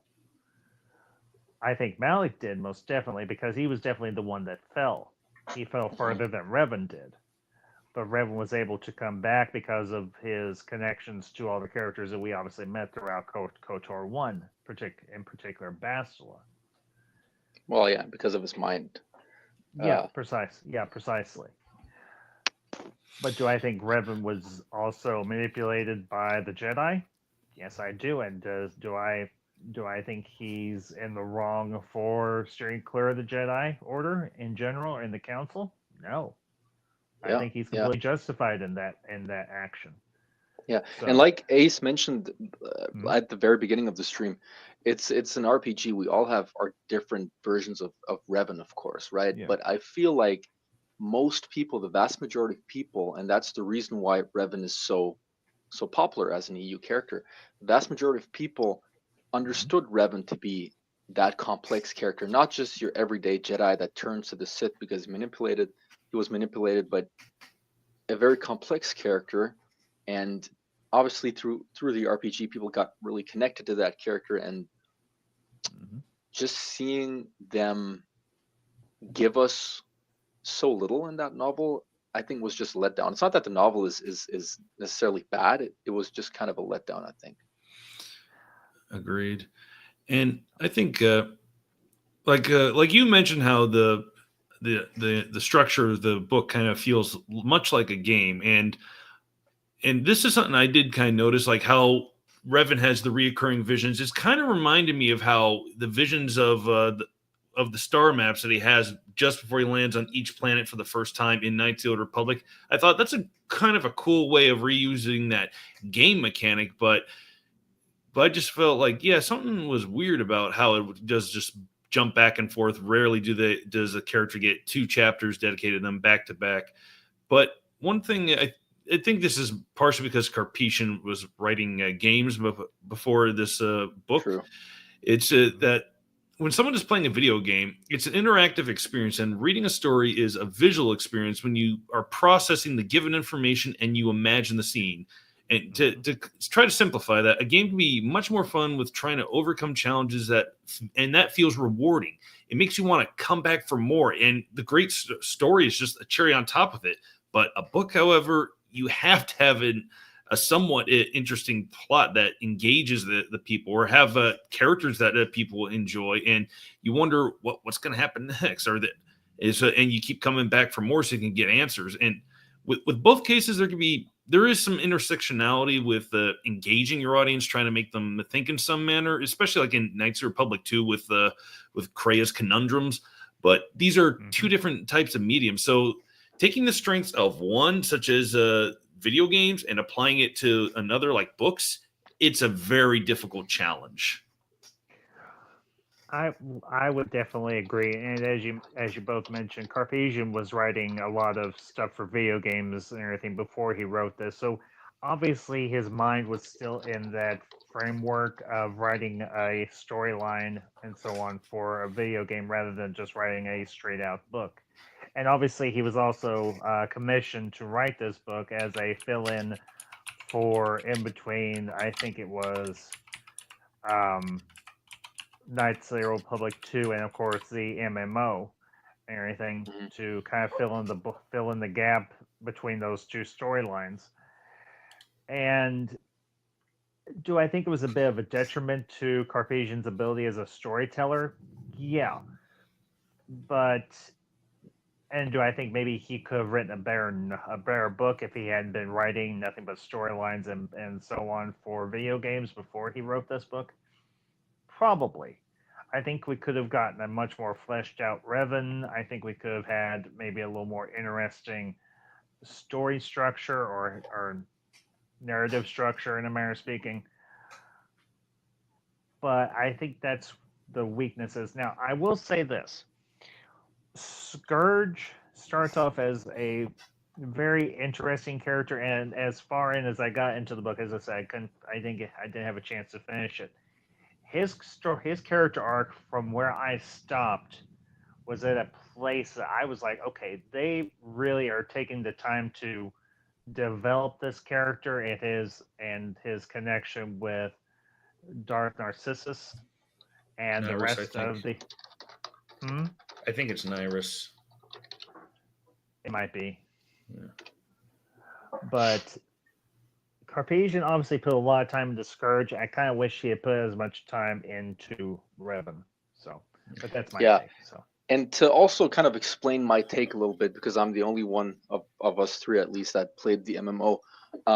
Revan is really a big part, and I'm not talking about the expansion that I don't like, but the base game. He's a big part of the base game too, because you have the entire sect, the cult of the Revan Knights, and you have many missions revolving around the philosophy of Revan.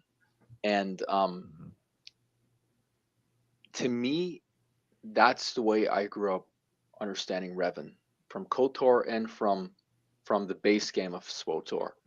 And that's also kind of the weird thing, because the Revan from the game that the book was written for doesn't even match the Revan that we know from the book, because that Revan is really, really complex. As a Sith, he's and I think Persian mentioned that earlier as well. As a Sith, he was very, very nuanced and very complex. He wasn't your typical like evil Sith. He actually had reasoning behind his rationale and his philosophy, and that's why I believe that the Revan we know from the Revan, I mean, we know from KOTOR, didn't just turn to the dark side because of manipulation, but because he came to that conclusion that it had to be done for whatever reason. He kind of rationalized it for himself, and to me, that the book just kind of drifted away from that, because we don't get any of that in the book. It's just like he was just kind of manipulated by the oh so powerful emperor. And that's also a thing, something that Persian mentioned, how he hates the ending of the book. Yeah, I absolutely hate, like, number one is what they did to Revan's character. The thing I hate the second most is the ending, for sure. The battle with the emperor. The emperor is way too powerful, in my opinion. Revan together with Scourge stand absolutely no chance. It's almost laughably. I'm trying not to use a curse word here. It's much appreciated. They were out of their depth. It's just laughable. Yeah, let's just say it's laughable. And then his fate just destroys Revan's legacy, in my opinion. The way it ends, I don't know. Yeah, and that's something I want to talk about real quick on two parts, like how the Sith Emperor is so ridiculously powerful, and I think that's in part to the writer's own. He's self-aggrandizing his own creation, and I think that comparing Vitiate to, like, some people compare Vitiate with the Emperor of the original trilogy, like, oh, he's just trying to make a more powerful Sidious or whatever, and I had in the back of my mind what George Lucas had said on the in-universe lore about the Jedi and Sith.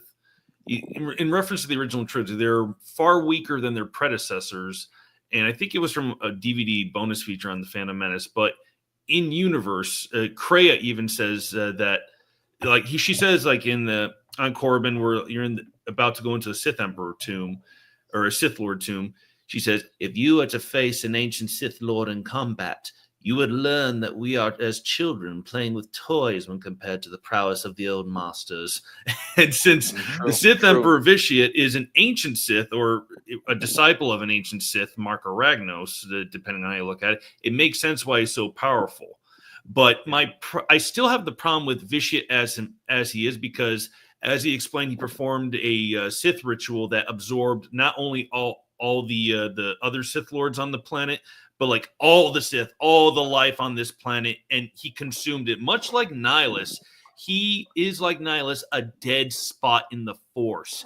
Mitra Surik, the exile, should have been able to fight him. She should not have died or like have been like, so thrown back by the Emperor, because she faced Nihilus. He's basically almost the same as Vitiate in a manner of speaking. Yeah. But what I'll say to that is, to me, that shouldn't be taken too literally, what Kreia said, because to me, that's just idolizing people of the past, and that's what we do today as well. It's like when you ask people who were the greatest leaders in history, nobody's going to name current leaders. Everybody's going to name Caesar or Alexander the Great, right? We always idolize people that came before and view them as kind of bigger and stronger. Nostalgia. So exactly, that's how I kind of interpret it, and I do know that that George mentioned that in his universe, Palpatine, and I think that was around the prequel time, but he did mention on tape that in his universe, Palpatine is the strongest Sith to ever live. So he's also not really, like, he goes back and forth in regards to that. But even if Palpatine is not the strongest, the difference in Force power between Palpatine and, let's say, Vitiate / Valkorion is so huge. It's laughable. It's, you know what I mean? Like the way Valkorion is portrayed, let's say in the Knights of the Eternal Throne DLC in SWTOR, he would kill Palpatine within the span of like 2 seconds. That's the way he's portrayed, and to me, that's just silly. I don't know. I don't like. Well, just to be clear, I love SWTOR as a game, 10 out of 10, like the base game. I resent most of the DLCs. Yeah, here's the thing. When you're writing a character for a video game and this is going to be your big boss, you want to make them a challenge. You want to build them up as this extremely powerful nemesis to your protagonist, obviously. So Valkorion or Vitiate, but he's not really though. Like Valkorion is not really the antagonist in the DLC because he dies like right at the beginning. Sorry for spoiling, but it's not like okay. It's not like I get what you're saying. It's kind of what they did with the Force Unleashed, where they made like the Force powers, they just made them much more powerful for it to be cool for a video game, and that's like George even said so himself. They made that for the video game, but with Valkorion, it's the lore around him, the entire lore around his eternal empire. To me, just feels personally like kind of exaggerated fan fiction, like an author who just wanted to have the most awesome emperor of all time that nobody could reach in terms of power, Yeah, and like I said, someone that's self-aggrandizing their own characters, and I feel like Carpetian does it. Like he not only does it in this book with like Vitiate, he also did that in the Darth Bane trilogy. Like when Bane finds Revan's holocron, it's almost a aggrandization of Revan. Yeah. Grant, this was a holocron that Revan created while he was Darth Revan, not Jedi Revan, obviously. But the one thing I will say in terms of, could Valkorion have been written better for the novel, maybe not made to be as quite as overpowered as he was? Yes, and could they have still translated that over into the MMO and it still have worked? Sure, of course it could have. So do I think that's an error on Carpesian's part? Yeah, but at the same time, as we've all mentioned here, he was still in the mindset of writing a story, a backstory, and so on, and a storyline for a video game, or writing stories and backstories for video games rather than just writing a straight out book. So yeah. So I'm not trying to give Carpegian an out per se, but in a manner of speaking, I am giving him an out because writers get in a groove, they get in a mindset, and sometimes it's very hard to break that and get yourself out of that mindset so that you can write something that's more in keeping with what you've done before. So if all of you follow my train of thought here. Just to answer Marvel real quick, yeah, like we mentioned before, Star Wars is not really that sci-fi. It's more space fantasy, and it definitely has a lot of spiritism in it. Oh, yeah. So, But I read like the Emperor absorbing the entire planet. He's absorbing the Force from him, and like basically the power of the Force from him, and it just kills everybody. It's not actual souls. mhm. No, he's Yeah. he's essentially absorbing all the midichlorians. And yeah, I know that's Yes. to some people that's a dirty word. But it's canon. I love the He's word. essentially he's I love it. essentially absorbing all the midichlorians from every single person on that pawn Droman Casa, which I'm assuming is where the event takes place. I'm surprised we've not gotten a Force vampire in a manner of speaking. I mean, maybe like Nihilus would be considered one, but like one that specifically absorbs the Force, like sucks the midichlorians out of people. Well, in a manner of speaking, that's what Nihilus did. I mean, That's what he Nihilus did. absorbed Yeah, I don't like life. Nihilus either, by the way. Just saying. Fair enough. I For the honestly same liked reason. Nihilus. I like the concept of Nihilus. I honestly like the concept of the three Sith Lords because you had the Lord of Betrayal, the Lord of Hunger, and the Lord of Pain. And that's the And Sith triumvirate for those who don't know. Treya, Yeah. Nihilus, and Sion. Treya became Kreia. Yeah. Yeah. So- she's. Go ahead, Revan. Yeah, to kind of to build up on what you said, the book, as I mentioned before, like it's not a bad book. It's definitely not a bad book. It's not like 1 out of 10 or anything by any stretch. I think the reason that many people have strong feelings, like strong negative feelings towards that book, is just because of the character of Revan. If they did it with any other established character that wasn't as popular as Revan, I don't think the reactions would have been that harsh. It's just because they took, and people have to understand this. They did a poll. I think it was the Lore Master. The Lore Master did a poll on his YouTube channel a couple years ago. Dozens of thousands of people voted on that poll. Most popular Star Wars character. Everybody was on the list. Darth Vader, right? And Revan won, and it wasn't even close. Revan won ahead of like Vader, ahead of Luke. People have to understand how popular Revan is as an EU character. Yeah. With fans, especially like OG fans before the Disney purchase happened. He was so popular, and taking that character, and it suffices to just have a work that is just kind of a letdown. It doesn't even have to be trash. If it's a letdown, many people are just going to be angry. Yeah. And I think that's the problem with the Revan book. It wasn't bad, but it was a letdown to many people, and to many people's favorite character. Yeah, I would describe this book as a 4 out of 5. Like if I were to put like certain Star Wars books on a tier list, I'd put for the S tier, I'd put obviously the Thrawn trilogy, along with the Kenobi book. Like for example, that way it's not just OG era. Right. What else would I prefer? In A tier, I would probably put. I'd probably put the first 4 X-Wing books by Michael Stackpool. For example, for a B tier, I might put the Jedi Academy trilogy. I'm trying to think it's not the OG era. But for C tier, it kind of gets weaker and weaker. I'd maybe put something like Crystal of the. I mean, that's where I would put Revan. Yeah, maybe C tier. Yeah, or actually, no. I put Darksaber at C tier because it's a very breeze read. It's fun. It kind of jumps all over the place, but it does have. I think it's better than the Revan book. The Revan book I put as a D tier. So you meant 4 out of 10, right? Because you just said 4 out of 5. 4 out of 5 would be. Like 4 out of 10. That's what I meant. 4 out of 10. Yeah. I was just gonna say yeah. I agree. I would probably give it 5 out of 10 or something like just like right in the middle. And what I would put for an F tier, I would put Children of the Jedi and Planet Twilight. I did a video a couple years ago about what is called the Callisto trilogy, which is Children of the Jedi, Dark Saber, and Planet Twilight. Dark Saber happens in the middle. It's written by a different writer from the other two, who is the same lady, Barbara Hambly. They are so slow and so boring. And Children of the Jedi is absolutely awful. Yeah. And then if we include comic books, the Dark Empire series is also F tier. I have those.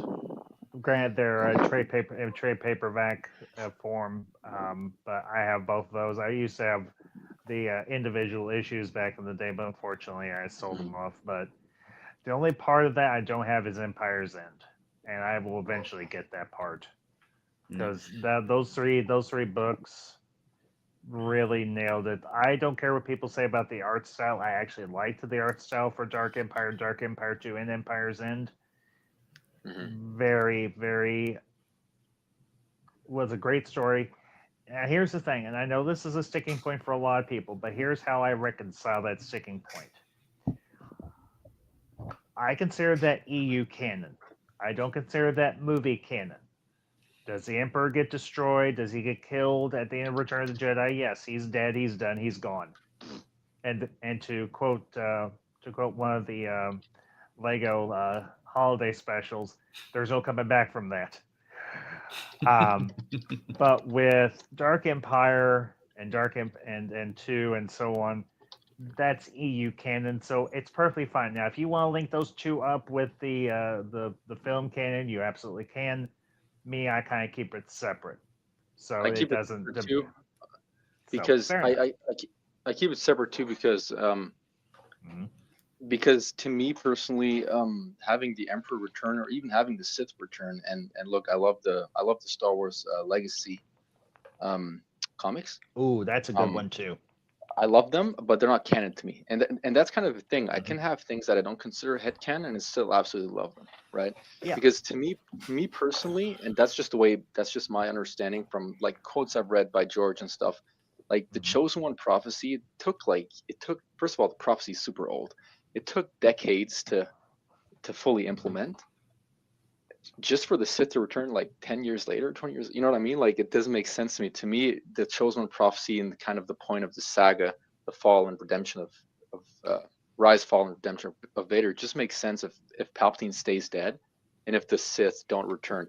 Darkseid can obviously return, but not in the form of the Sith. To me, at least not like a couple years later. That's just my take. Yes. There is one book and everything that Ace, I don't know if you've ever read it or not. I actually listened to the audio version of it, and that is, of course, Plagueis. I would definitely consider that S tier because the Plagueis novel S tier, yes. is definitely S tier. Fun little fact about that, the audio version, I actually listened to it on Audible. Daniel Lewis does the reading for that and does all the voice parts. You don't mean Daniel Day-Lewis, do you? No, I mean Daniel Lewis. For those you may not recognize that name, I will give you a very clear point of reference. Daniel Lewis is the actor who played Professor Moriarty on Star Trek TNG and also played Niles on The Nanny. Him. You said Miles on The Nanny. He absolutely, his performance for the Audible book was absolutely brilliant. Through and through. He was such a great choice for the Plagueis novel. I would honestly, I don't know if they'll ever do an Audible version, but I would honestly see him as a potential for the Audible version for Darth Vitiate for this book, if they ever did, because his voice has that very... It has a very good quality to it where he plays a villain very well. And I loved him as Plagueis. Obviously, he did the entire book from start to finish. He altered his voice for the other characters and so on, and it worked. He even did Palpatine, and his Palpatine was actually pretty on point and everything. It wasn't as good as Ian McDiarmid, obviously. Ian McDiarmid owns that voice. Yeah, but his Palpatine. Sam Witwer is also pretty good. Oh, yes. I will wholeheartedly agree with you on that one, Sam Witwer. top tier guy. If anyone watching has never seen it before, we'll look up the Star Wars Celebration where Ian McDermott actually reads Star Wars Shakespeare. He reads a few passages from the Return of the Jedi segment, and he just hears him like basically do the Emperor's lines in a Shakespearean fashion. And he is a Shakespearean trained actor. Yes, it is fantastic. And they add there's an echo effect. It's just like, oh my god, it's like hearing Satan in some manner. Turns out there was no echo effect. That was just him naturally. He's that good. If only. Have you guys I quickly want to answer Marl's question. She says, are midichlorians meant to be an excuse for how much Star Wars is wrapped in spiritual concepts? And Star Wars does have elements of spirituality because it is a blending of Western philosophies with Eastern, like Buddhism and so forth. The midichlorians do have a real world basis in mitochondria. They are basically the important building blocks in all cells in real life. And George used that as a basis for like how we are able to communicate with Force. People misinterpret it as like, oh, they are the Force. No. They're how we measure like aptitude in the Force and how low someone can. But they do. But they do. Because they live in the living Force in a sense, right? So George did use that to explain the Force, which a lot of people complain because not entirely. They'll say not entirely, of course, because you'll still have like the wills and all that stuff. And it's kind of sad because George, at least if the rumors are true, he would have dived into what the Force really is in his own sequel trilogy. But what I'm trying to say is a lot of people complain about that. And that's fair. Everybody can have their opinion. A lot of people wanted Star Wars to remain more magical and not have it explained. Me personally, I'm the opposite. I liked having things like that explained. I love that he implemented midichlorians. It just makes it a little more believable to me. I don't know. Here's the thing for me, because as I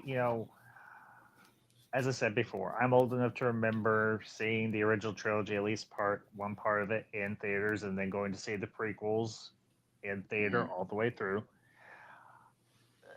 The way Lucas kind of just explains it, in the 1970s, people were in a much more spiritually minded headspace and everything. So the way Obi-Wan Kenobi explained it to Luke works for the time period in which that movie is released, and also for the time period within universe, everything within the Star Wars universe itself. In Episode 1 and onward through the rest of the trilogy, and of course the Clone Wars animated series and so on, the scientific explanation for the Force, I think, fits for that time frame of the Star Wars universe as well. So I see it as a layered explanation, but also a contextual explanation for the audience that's watching the movie, but also for the person that is explaining it to the other person. Obi-Wan explained it to Luke. Qui-Gon Jinn explained it to Anakin, and so on. I mean, as Ace mentioned, and he's completely right. It's still partly magical, right? Even if it still is. Even if it's explained in part with midichlorian, and you have to have a certain midichlorian count to be Force sensitive and all that stuff. But you still have the Mortis arc. You still have Force ghosts. Like that's still not. You know what I mean? And it functions like a magic system. It functions. It may not necessarily be magic entirely, but it functions like it. If you think about it, exactly. I will say this: I absolutely love the Mortis arc, and I did like the idea of the Force having a personified existence in the father, the son, and the daughter. A little bit of a spoiler. I do use that particular aspect or that particular story point and everything in my own fan fiction of my own version of the sequel trilogy.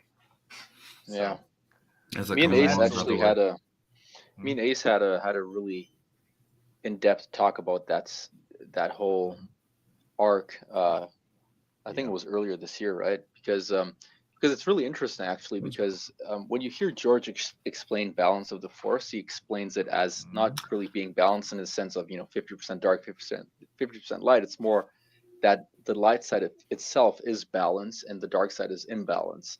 But then you have the Mortis arc where you have the father as kind of the middle, and then the dark side son and the light side daughter. So you would get the idea. Okay, now they're kind of going back to balance in the literal sense.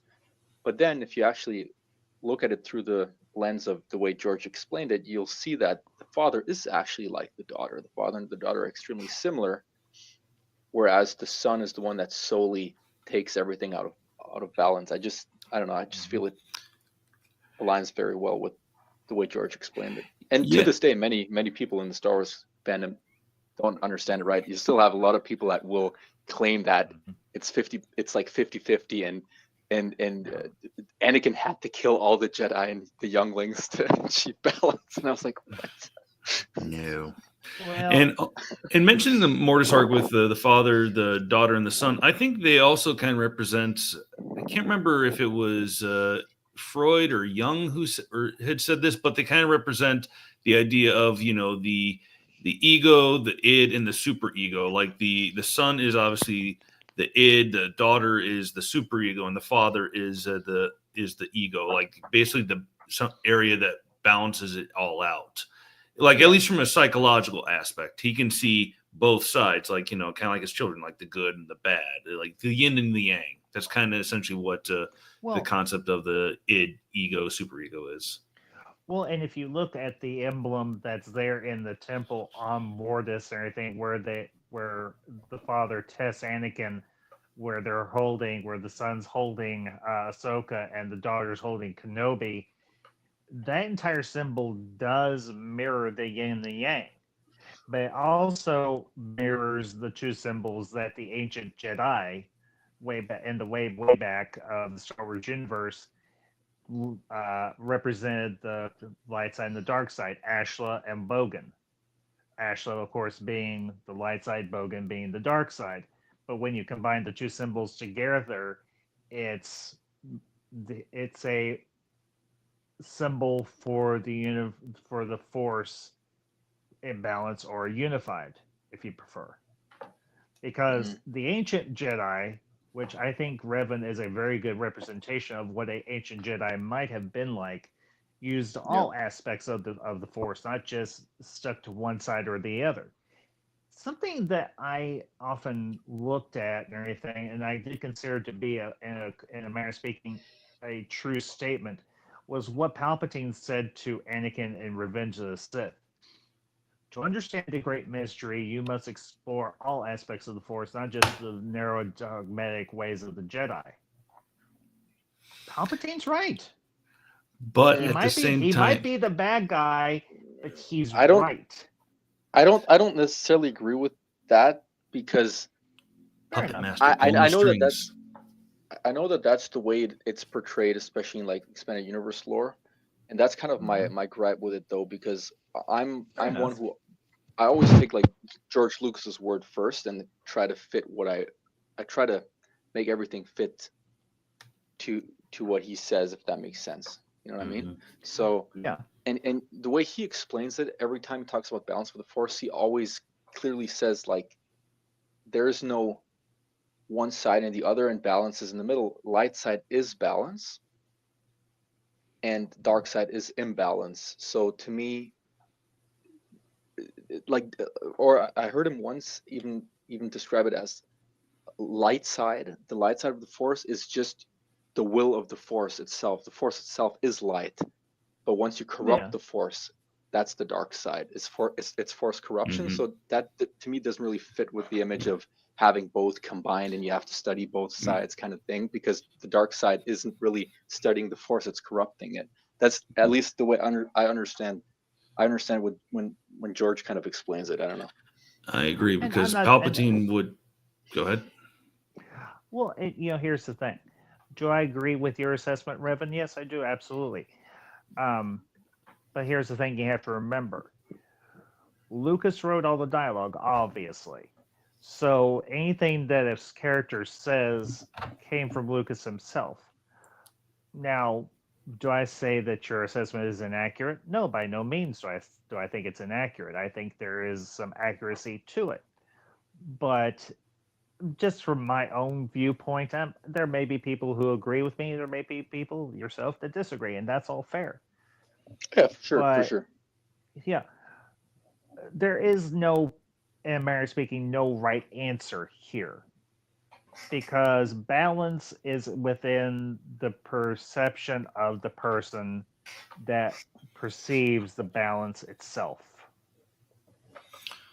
And you can't have all of one and none of the other, because I don't know. this will be my last. This will be my last point, and then you can pick back up. I think the mantra of the Jedi that is referenced in the book, there is truth to it. That you can have absolutely, but you cannot have absolutely no emotion, because to do that, you cut yourself off from being a full person. If you follow my train of thought there. So anyway, I actually, you know what? I agree with you, but I wouldn't necessarily phrase that as dark side and light side. I would say light side and the Jedi way is not necessarily the same thing. So I agree with you that the Jedi way itself is not balanced because the Jedi doctrine is too narrow. Yes. But I think that that's the problem that the Jedi have. I believe that the light side embraces more than the Jedi doctrine does.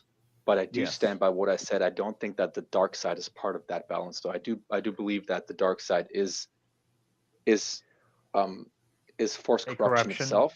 And and obviously George wrote the dialogue, but when Palpatine says that, I don't think that is necessarily, I don't think it's true because he says it. I think it's just within the confines of that universe. He's a Sith. Obviously, he's going to say that, right?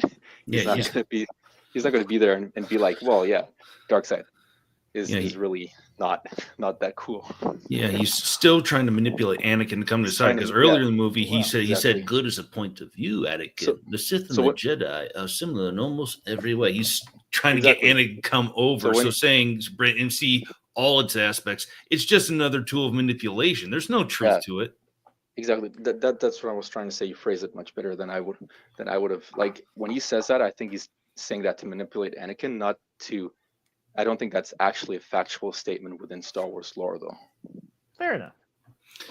And let me see here, because the Persian mentions.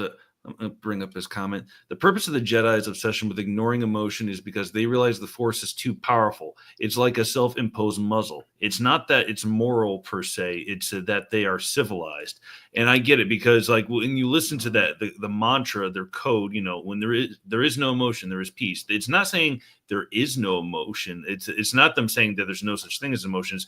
They're basically saying when there is no emotion, there's peace. So basically when you're kind of tranquil, like at peace, you're tranquil and passive, like you're not feeling a surge of a specific emotion. You're just calm and there's peace. You can feel the Force. And are they kind of being overtly cautious by with the rest of the code about attachments and whatnot? Yes, they are being overtly cautious, but you can see what happens when they're why there's that caution, because how one Force user can make a huge difference. Anakin killed a majority of the Jedi at the temple, like during Order 66, because he was endowed with the dark side. And to answer what Marl asked, does the dark side mean midi-chlorians become evil? The dark side is just using your emotions to pull from the Force to gain power more quickly. It's basically like if someone is angry, like if they're in a fight and they're a boxer, if they get angry, you're going to have like a surge of adrenaline and strength, but you're going to be tunnel vision and lose sight, and you might not know when to stop. That's kind of like how the dark side is, and it's self-consuming. It's consuming. To answer Marl's first question with the if someone can kind of learn the abilities if they don't have enough midichlorians.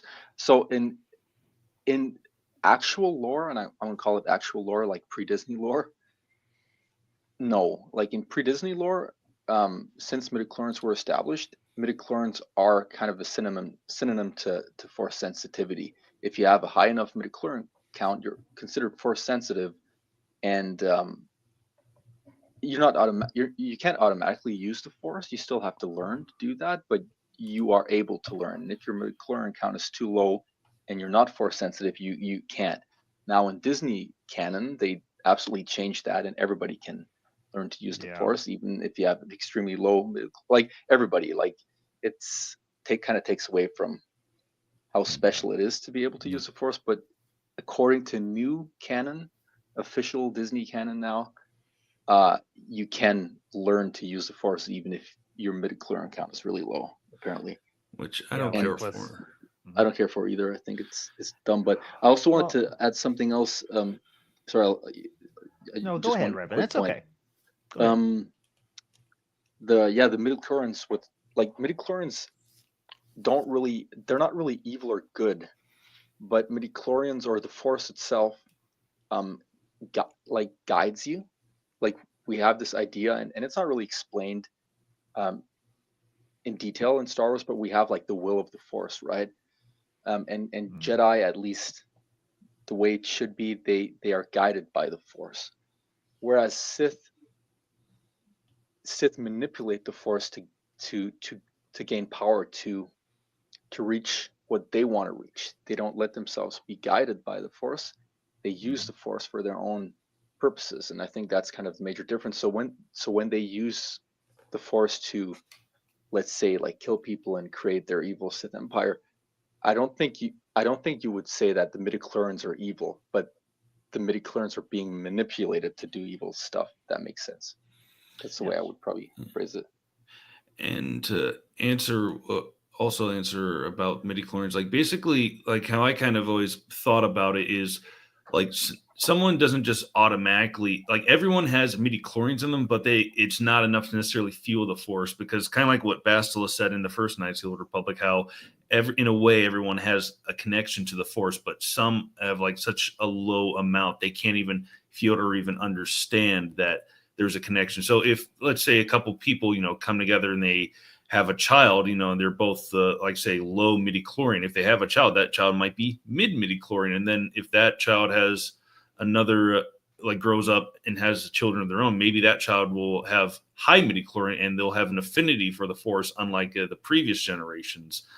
And so forth. And that's why Jedi in like the prequels don't have children, because if Jedi had children with other Jedi, they'd be super powerful in the force, and without proper training and emotional check, control and whatnot, they could be a danger. And if you have family, family exerts a certain power over people's development, and that's why the Jedi are wary of attachments, and family is attachment. That's why they separate parents and children from each other.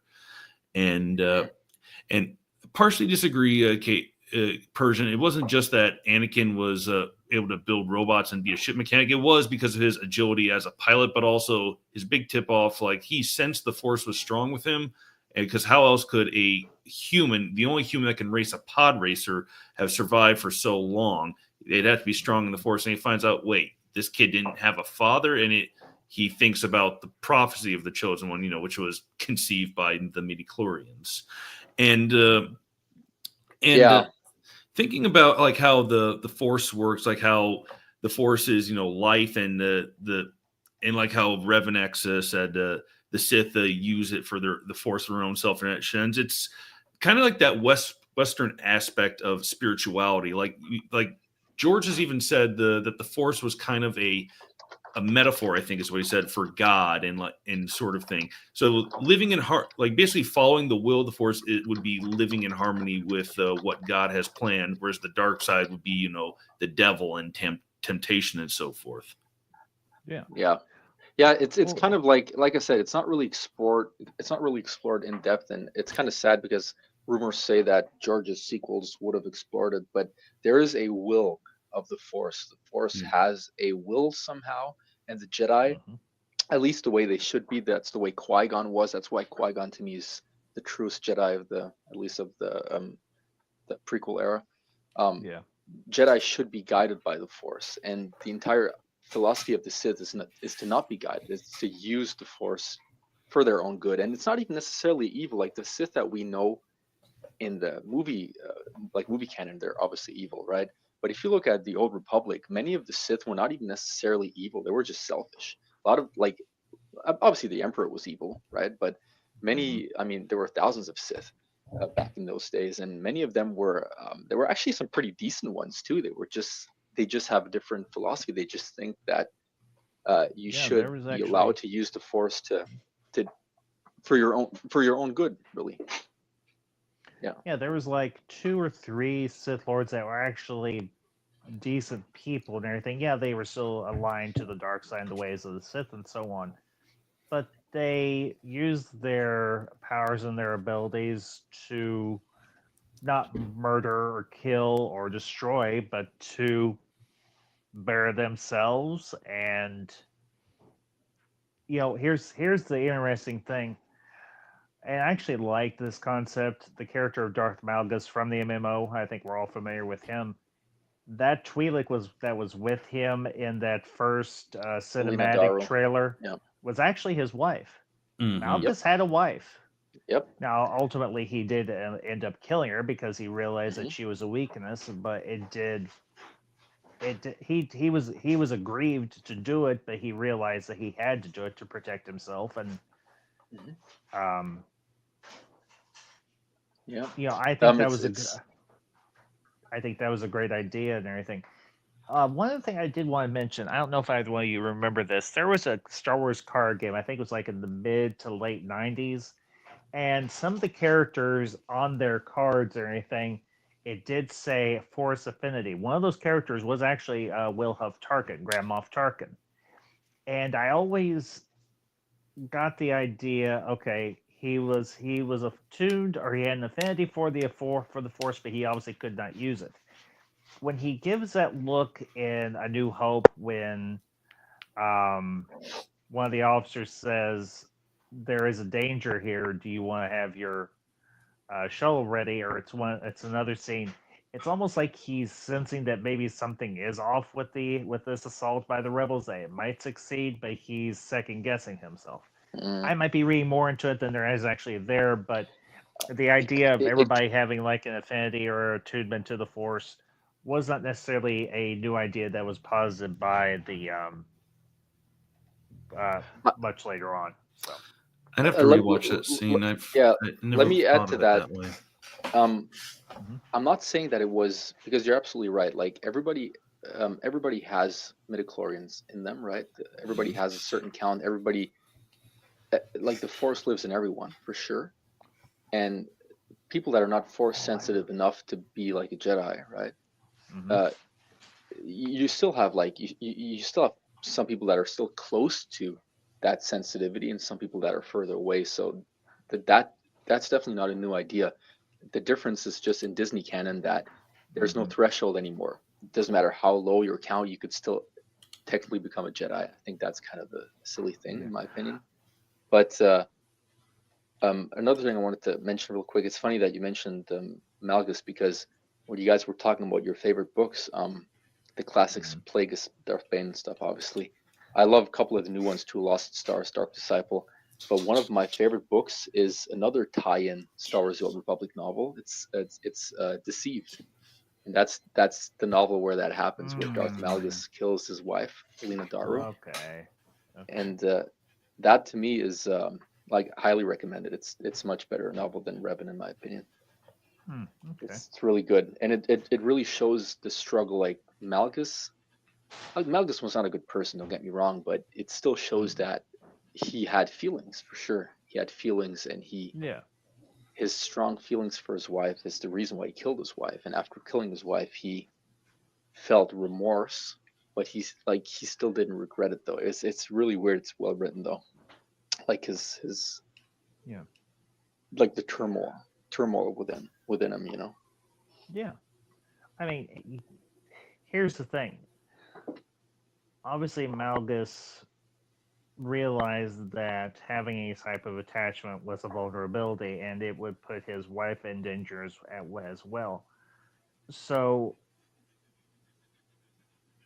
him killing her, I think, is a more nuanced and more layered um, concept than just, okay, I'm just going to kill my wife because she's a weakness. Yep, it is I think much more he's, layered. Yeah. yeah. I just recalled the scene where Tarkin has that expression on his face. Ace, it's actually when Vader says, "This will be a day long remembered. It's seen the end of Kenobi. It'll soon see the end of the rebellion." And he gives him. He kind of looks off to the side, and he's like, I wonder." I see. Okay, like when I know the scene you're talking about now, and when you say that scene, it makes more sense to me than the simple evacuate. In our moment of triumph, I think you overestimate their chances. Mm-hmm. And Not bad. Ace, not bad. Go ahead, Revan. Thanks. um That was a good like job. like you said, it's much more nuanced than the simple, because you'll actually hear fans say that, like, oh yeah, Malgus killed his wife because he felt like his love to her was just kind of a weakness and he had to eliminate that weakness. It's much more complicated than that. It's not just that. It's actually, that's definitely a reason. It's one of the reasons, but one of the other reasons was also protecting his wife, because he felt like his wife could also be a target for torture, for example, for other Sith lords that Mm-hmm. that are his enemies. For example, he has many enemies, and he doesn't want to love someone that could be tortured to hurt him. Right. So obviously it's still, because Marl said it's terrible. Of course it's terrible. Malgus was an evil person for sure, but he was Yeah. still complex, a very well written, complex evil character that still had emotions, even though he was evil, and that still struggled with making that decision. And to tie that back into the book, I know this. We didn't mention this on the. I don't think on the stream, but you and I have kind of talked about this in private conversations, and you said how you didn't care for it, but Revan kind of does that with Bastila. Like, he finds out she's pregnant, but realizes he's about to go on this journey. He doesn't kill her, but he realizes, if I were to bring you with me, you'd be in great danger. Our child will be in great danger, and also, like, any enemies I might come across might use you to get to me. And strategically, he realizes that's a chance I can't take, because that'd be used against me strategically, but also, most of all, it's a danger to you and our child. So that's why he leaves her behind. That I didn't mind, but I just feel like Bastila doesn't have a lot of agency in the book. I guess Yeah. the reason I mind is, and you mentioned that yourself, it's too fast paced. It's I agree with you that Revan, yeah, Revan Yeah. would do that, but the reason, like the way it's explained in the prologue, like, oh, he has a couple of visions, and then it happens so quickly, like all of a sudden he decides to leave and just leave his wife that he loves, like the only person, kind of, you know what I mean, that he loves so much, and then Yeah. his son, obviously. It's it just felt a little off to me. Like, maybe I would have liked it more if it was more fleshed out. Well, and here's the thing too, because we spend I feel like the time imbalance, or the well, yeah, I'll go with that. The time imbalance with Scourge and Narcissus, and then the time with Revan and everybody else. It seems like we got more time with Scourge, which isn't a bad thing, because Scourge is a very interesting character. And as I said and everything before, I didn't get all the way through the book, but from what y'all are telling me, he does have a interesting character arc. And his interactions with Narcissus and the Satchel, the pureblood Sith assistant within Narcissus' Yeah, another one. compound, I have to look and it up real then quick. Murtaugh, the head of security and everything. His interactions with those three characters, there's a lot of complexity there. And we actually get a good sense of Scourge as a Sith Lord and everything. Granted, he isn't as renowned as others, but he does have a connection to Vitiate. A very loose one, or a very thin one, but he does have a connection to Vitiate. And that's why Vitiate brings him in to help Narcissus figure out who's trying to kill her. Mm-hmm. Sekel was the pureblood Sith that had no power, or Sechel. It's spelled Sechch.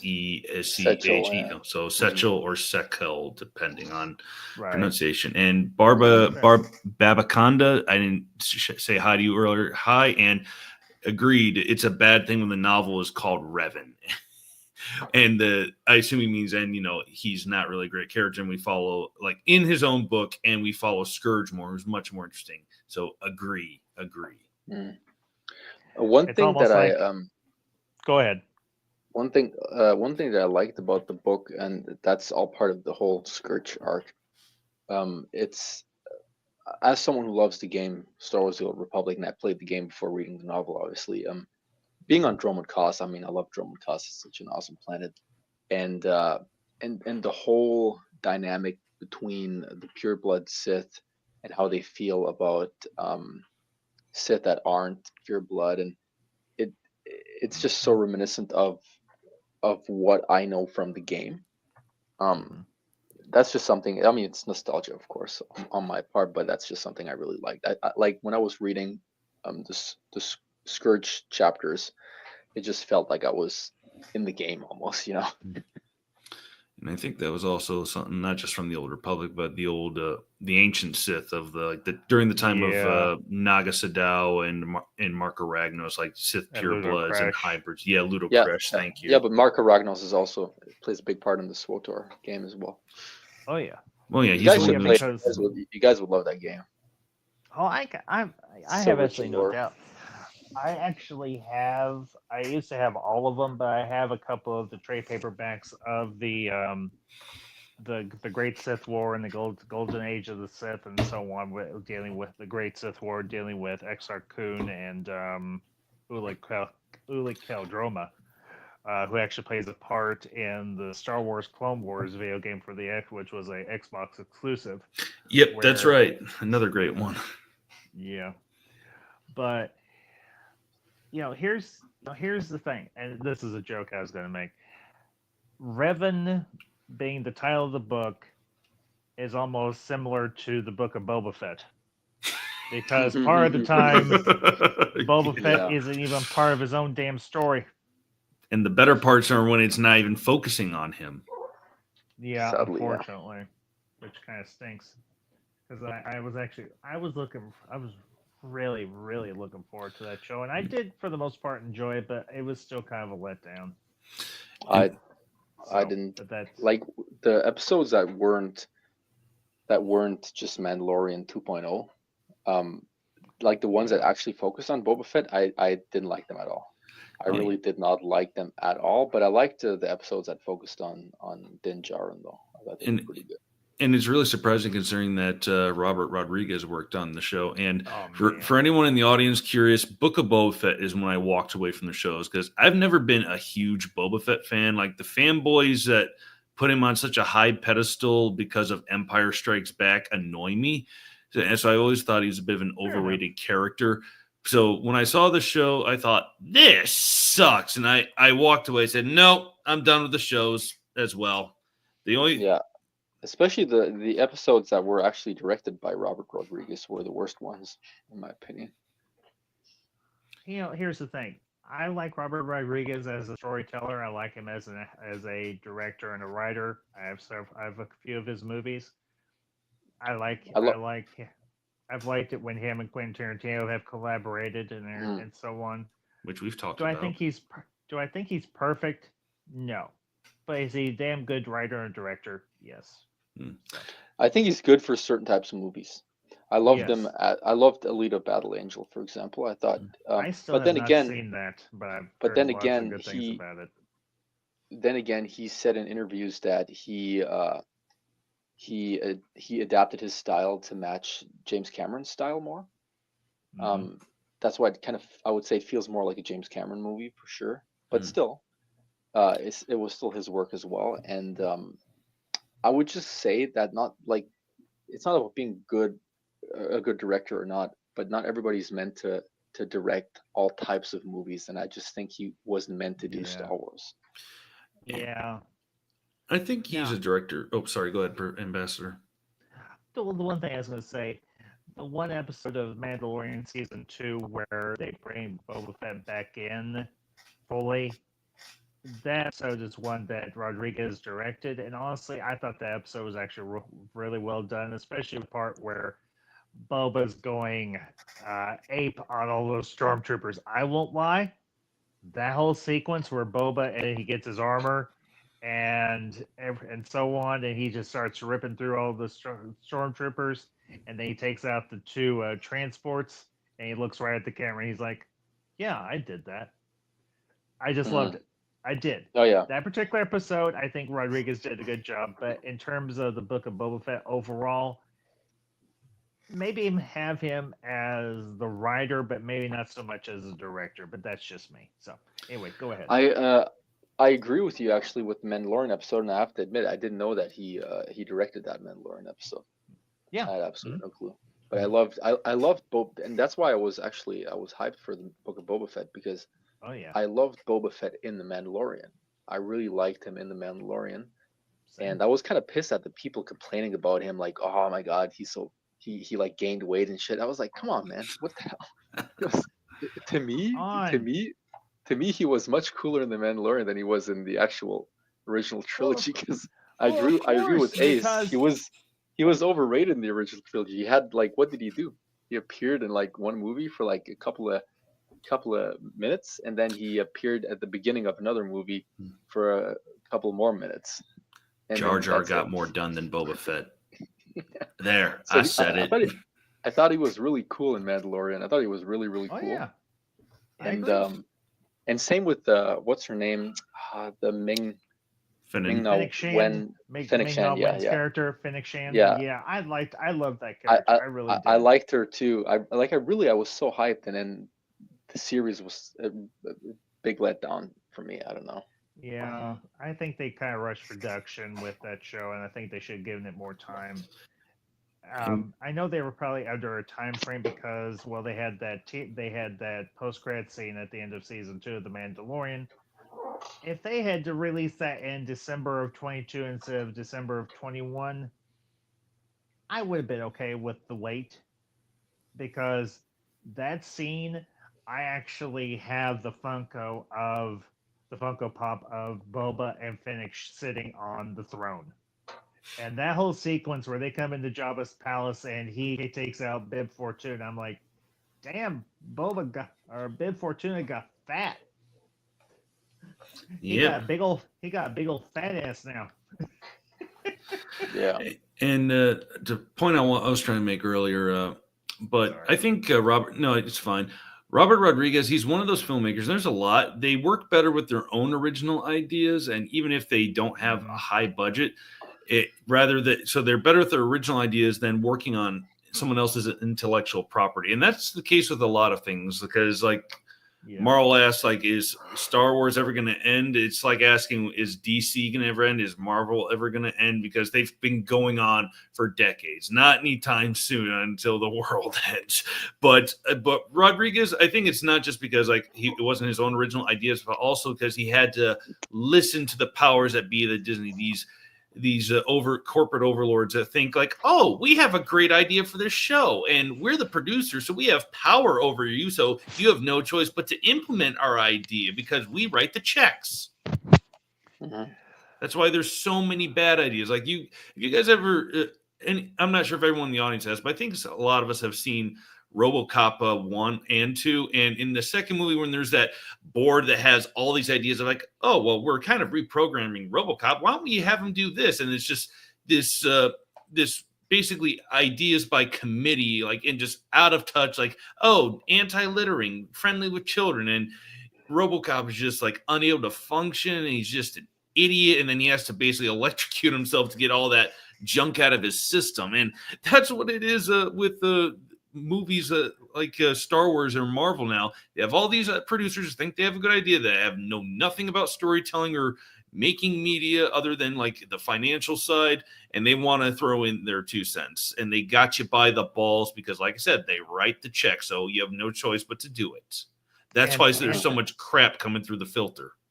And just to be a bit of a troll for just a minute, you mean like the Star Wars story group? Yeah. Exactly. That whiteboard. Mhm. Dinosaurs, Yeah, diversity, inclusion. yeah. Yeah, That's they that talk was about actually diversity, crazy. but it's mostly white women right that board. And Ironic. and like Poorly uh, and S- no talent white women. Sorry, Star go ahead. Wars under George was much more diverse in terms Mhm. of actual inhabitants Of course, of the universe. of Man, course it was. that's what I really missed in like Disney Star Wars, like not just the TV series and movies as well. Where are the aliens? You know what I mean? Yeah. Like, where are the aliens? I feel They're like in Disney, Skeleton Crew. they are true, yeah, for the first time, kind of. I don't know. I just thought that was kind of sad because I loved yeah, again, like it's like Cameron said, it's the visual imagination of Lucas. I feel like Lucas was really good at imagining um big big Big fantasy universes. worlds. You know, like he was really good at, yeah, at world building, different You want species, different universe, landscapes, and everything. He was just really good at that, and Disney not so much. Revan, and this is to everybody in the chat too. You want to see one of Lucas's best non-Star Wars movies? It's actually the very first movie he ever did. Me and Ace did a review on two of these. I think that's THX 1138. Yeah. Great sci-fi dystopian future film. And very relevant Nice. to today. And since he said two movies, the other one we talked Well, about was American Graffiti. American Graffiti, yeah. Nice. I'll have to watch that. Oh yeah, highly recommend, dude. I watched highly recommend this one both. movie. Do you guys know the movie he made? The cartoon, the dinosaur cartoon he made. Dinosaur cartoon. What's the name of it? Not offhand. Oh, wait. No. Land Before Time? Yeah. He produced it, and Spielberg did too. Yeah. It was Yeah. Lucas Spielberg did? and Lucas. Yeah. He just produced it. It was, I think, written and directed by Don Bluth, if memory serves. Yeah, it was written and directed by Don Bluth, but I didn't know Lucas was involved. I remember Yeah. Spielberg was. I actually remember think he going to was. see that as a kid. Oh yeah, he was. Yeah. Lucas was 100% involved. Wow. I'm surprised I did not wear out that VHS tape when I was a kid. I used to watch it almost every day when I was I a tyke. couldn't. I couldn't. That was a and little- my mom can tell you that and Free Willy. I have never seen. You know what? I have never seen Free Willy, and you know what? I don't feel like I'm missing anything. It's kind of corny. It very very sentimental family movie, but you know what? Like I said, childhood nostalgia. Harmless Well, and he- whatnot. he- okay. If you have kids, that you can use that as an excuse to watch it with them. That's true. All right, kind of to veer back onto Yeah, the topic of. executive. Go ahead. Oh Reverend. my God, you're not gonna like this. Executive produced by Steven Oh. Spielberg, George Lucas, and Kathleen Kennedy. Oh well. Well, There she went did. Ace's childhood.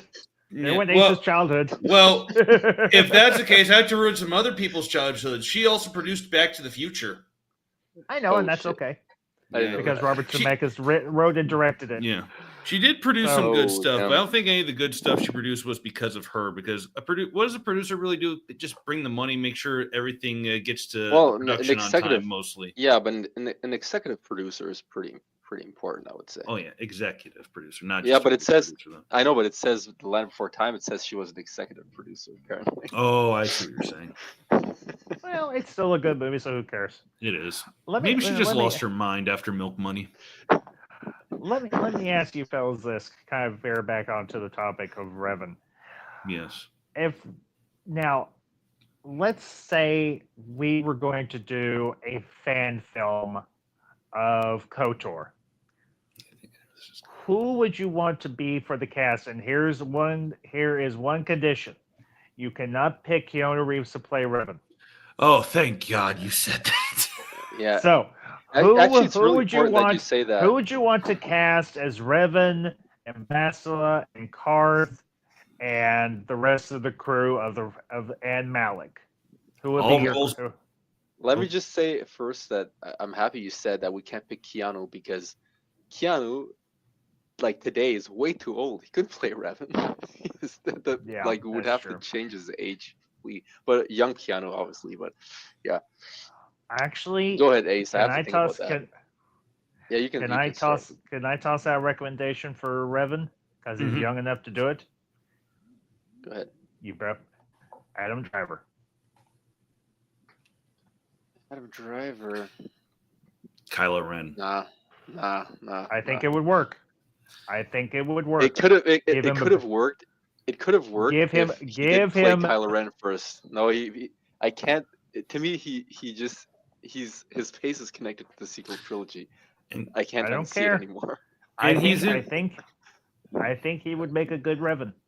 He did visually look like Revan because, like, as much as Kylo visually ripped off a lot of aspects of Vader, and like even earlier drafts of Vader where Vader had a actual hoodie wore over his helmet, Kylo Ren does highly resemble Revan at the same time. I did think when I first saw The Force Awakens a long time ago, Adam but I Driver, think he's a little old Revan. for it since he's like in his mid to maybe late 30s, and I think Revan would be kind of like closer to like say mid to late 20s. I always thought when I was younger. No, I always pictured Revan being somewhat older, so I think that Adam Driver's right in there. All right, well, here's the next question, Bastila. Well, I I didn't. Go ahead, I was gonna Revan. say- Go ahead. Oh yeah, go ahead. Yeah, I was gonna say Revan too. The thing is, to be honest, since we can't pick Keanu, I can't really think of anyone that would be young enough to be honest. But who I think would be really good in a younger version is Christian Bale. I think Christian Bale would be really good. Maybe. Like Christian Bale, maybe. Christian Bale with his little beard with his longer hair. Yeah. Yeah, I could see that maybe. You know who I would pick? Who? Nicolas Cage. No. Nah, No. I'm kidding. No. No, for Bastila. No. You shut your I had to face. troll. I'm sorry. I had to troll. In all seriousness, like someone who I could see, I was having a hard time thinking about it, but Michael Fassbender. I could see it. Oh, Yeah. That'd be, Yeah, I mean, that's like- not bad. With That's how he not bad. plays, with how he plays Magneto, like he does bad things, but for what he thinks is, the A good greater good. reason. Yeah, exactly. That strikes me as kind of like something Revan would do and so forth. yeah, Michael Fassbender is good. I agree. I could see that. Yeah. Okay, so moving on, Bastila. I'm not gonna name a specific actress. I just can't like off the top of my head. But to me, Bastila, and that's also due to her depiction in the comics as well. She would have to be Asian for me, for sure. At least partly Asian. Well, why not? It's a good Well, thought. okay, I'll toss out a name. May not win. Nah. Oh wait, wasn't Hey. that voice of Mulan / Fennec Shan? Yeah, Yeah, but she doesn't look like nah. but she would Eh. work. She doesn't I look think like she'd work. Bastila at all to me though. To me, she doesn't. Well, look she like her doesn't at have all. to look like Bastila per se, but she has to have the same type of personality. I think she does have a similar personality to what we would imagine Bastila would be like in live action. Yeah, it's hard for me to pin down Bastila. I would almost say Emilia Clarke, but I think no. She doesn't have this kind of No. the borderline I don't know why I thought that, but I realized no, that wouldn't work because Bastila has a little bit of a kind of a like Karth calls her a Jedi princess mentality, like kind of a little bit of brattiness, but she tries to be like, no, I am sorry, sort of thing. Yeah. Like, I don't know. she has some impulses, Maybe, but she has to like force her control herself. Maybe I don't know. maybe the actress that played the live action Mulan or something. I don't know. That's a possibility. Yeah. I'm not that good Okay. with actors and actresses. That's kind of my thing. I don't really. Fair enough. We don't have to go I'm down not this good at rabbit hole if remembering you their don't names want and to. stuff. It's okay.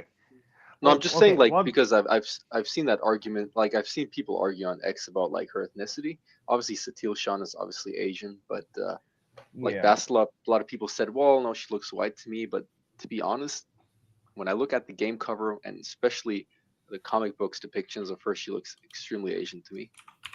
So I don't know. Okay. We'll do one more. Malik.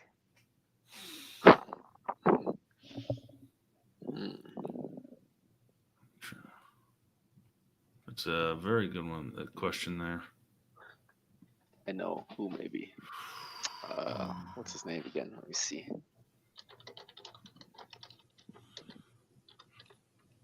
He wants someone kind of big and imposing because Malik was actually taller and more broad-shouldered than Revan was. Somebody imposing.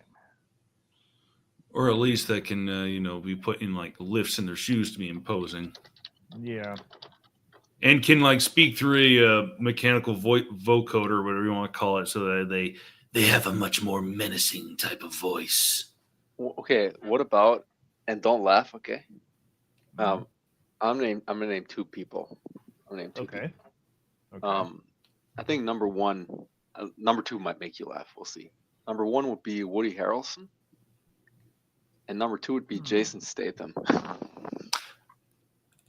I would say Jason Statham. People could say that he's about as interesting as a 2x4, but you know what? That could actually work in favor of Malik because Malik in the game, he isn't necessarily the most nuanced villain. I mean, he is kind of a very one-dimensional villain in the game until like we see him at his end and what never realizes I lost. How is this possible? So I think Jason Statham would work in his favor.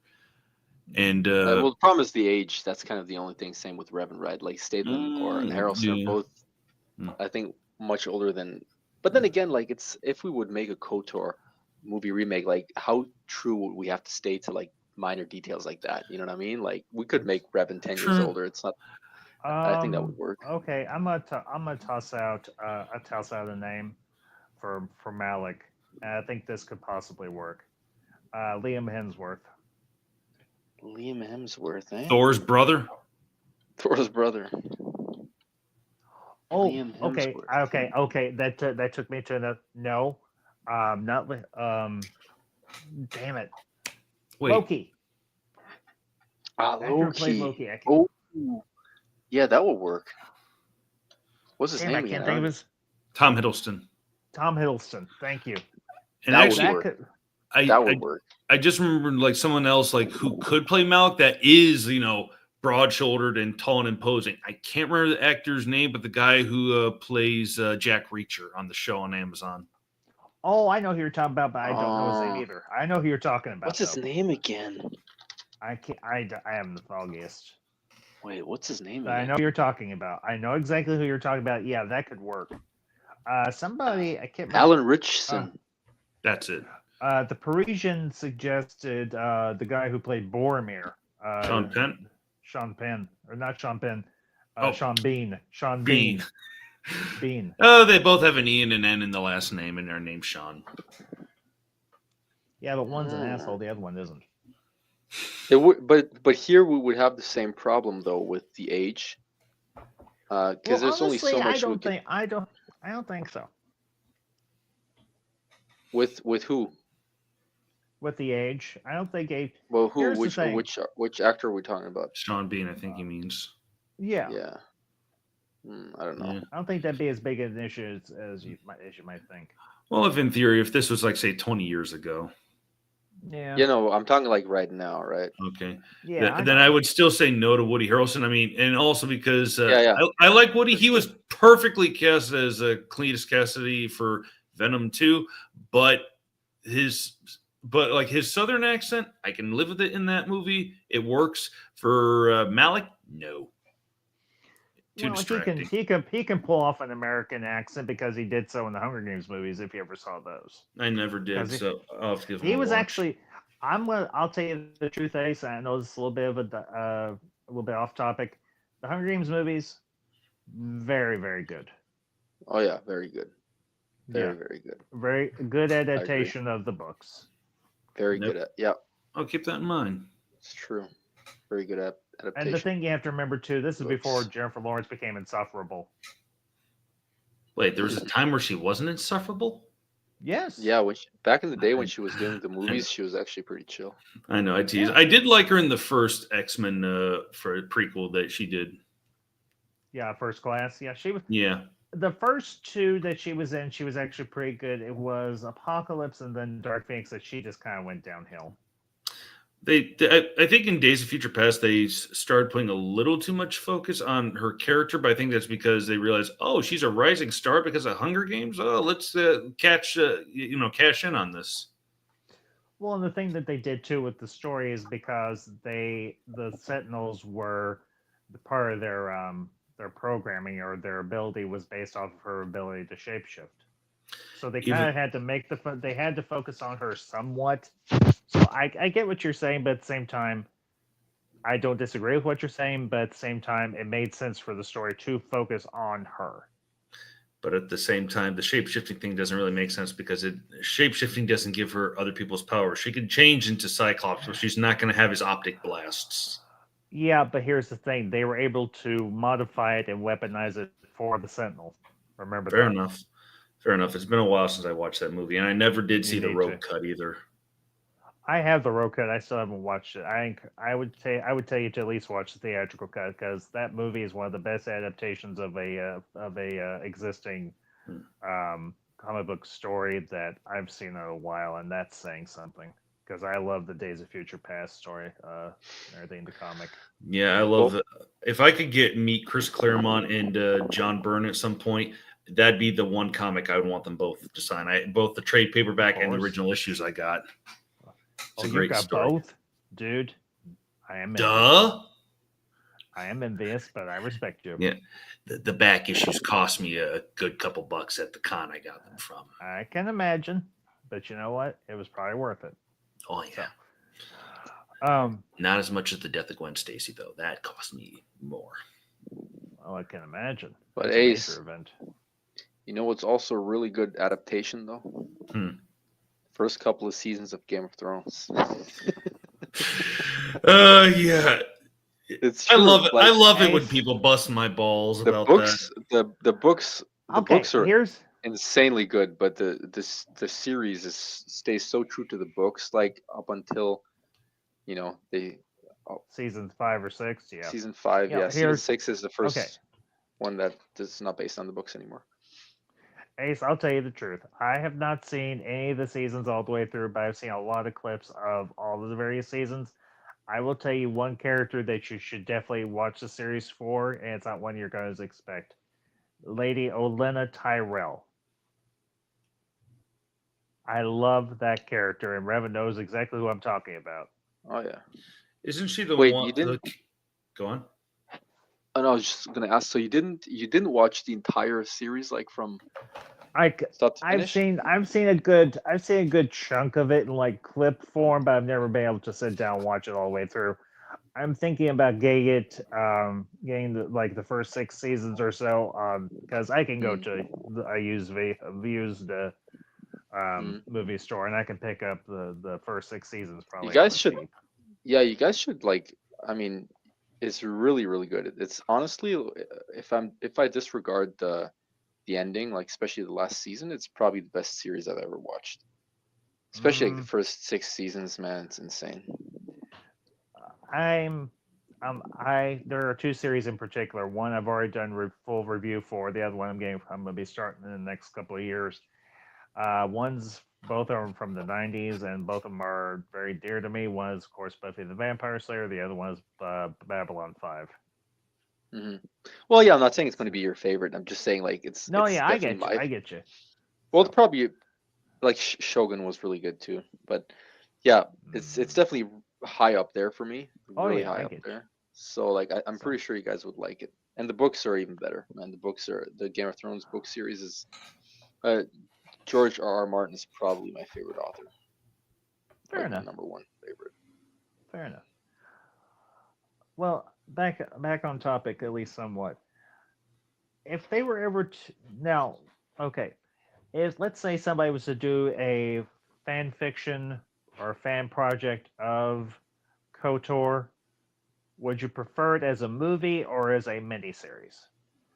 Movie. Miniseries. No. I might have to side with Ace. I'm gonna have to side with Ace miniseries. I can't support. I would side with you guys if Disney, but they don't. They never will. But if Disney put as much work into series as they do into movies, I would agree. But That implies they put work every into movies anymore. no, but I'm just talking about production. Literally, not even about the story, just production value. Every single Star Wars series I've watched felt cheap to me. Though some were better than others, but none of them came close to um, the production quality of a Star Wars movie. And that to me, like it's like a personal thing, right? But to me, it just destroys a lot of the magic. I want Star Wars movie to feel like I'm being transported into a different universe, and I don't feel that with the series, so I wouldn't really trust them to. I don't know. Pull up Persian's comment. I think Star Wars is dead as long as Disney owns it. Agreed. I've been saying since 2017 Star Wars is dead. It's just been in a zombified state. At least my point of view. If people disagree with me, okay, fine. I disagree with you to a point, but at the same time, I agree with you. If that makes any sense. I definitely agree with that. Wait a minute, let me read the comment. What did he say exactly? I think Star Wars is dead as long. Oh yeah. Well, I'm gonna go further. I think Star Wars is dead. Period. I don't think Star Wars can be revived, even if Disney would sell it to someone else. Yeah, it's past its. And when I say it's dead, like obviously it's not dead in the sense they're still gonna make money off of it, but it's just for me personally. For me personally, what I grew up to love as Star Wars, that's dead. That's not going to come back. Here's the thing. Go ahead, Dave. No, I was just nodding, like going, "Yep, that's all." Here's the thing. I have, and I'm not saying this to rub in anybody's face. I kind of mentioned this earlier, but I have a unique perspective to the two of you and probably the majority of the panel. Star Wars has been, it will probably always be a big part of my life. It had a big influence and is a very near and dear thing to me. Ace knows this. Revan, you not so much. I'll keep it brief. My father introduced Star Wars to me as a young kid. Return of the Jedi was one of the last movies we got to see as a family before his passing in 1984. So Star Wars has a very deep connection in my life. Every time it was on cable, we watched it. Once it came out on VHS and we got a VCR, I watched it. When it came out in theaters, I went back and saw it again. When the prequels came out, and there was a period, and I will admit this, there was a period that I did not particularly care for the prequels. I thought they were not as good, but then once I got all the internet yammering out of my ears, I went back and rewatched them. I was like, you know what? I love these movies.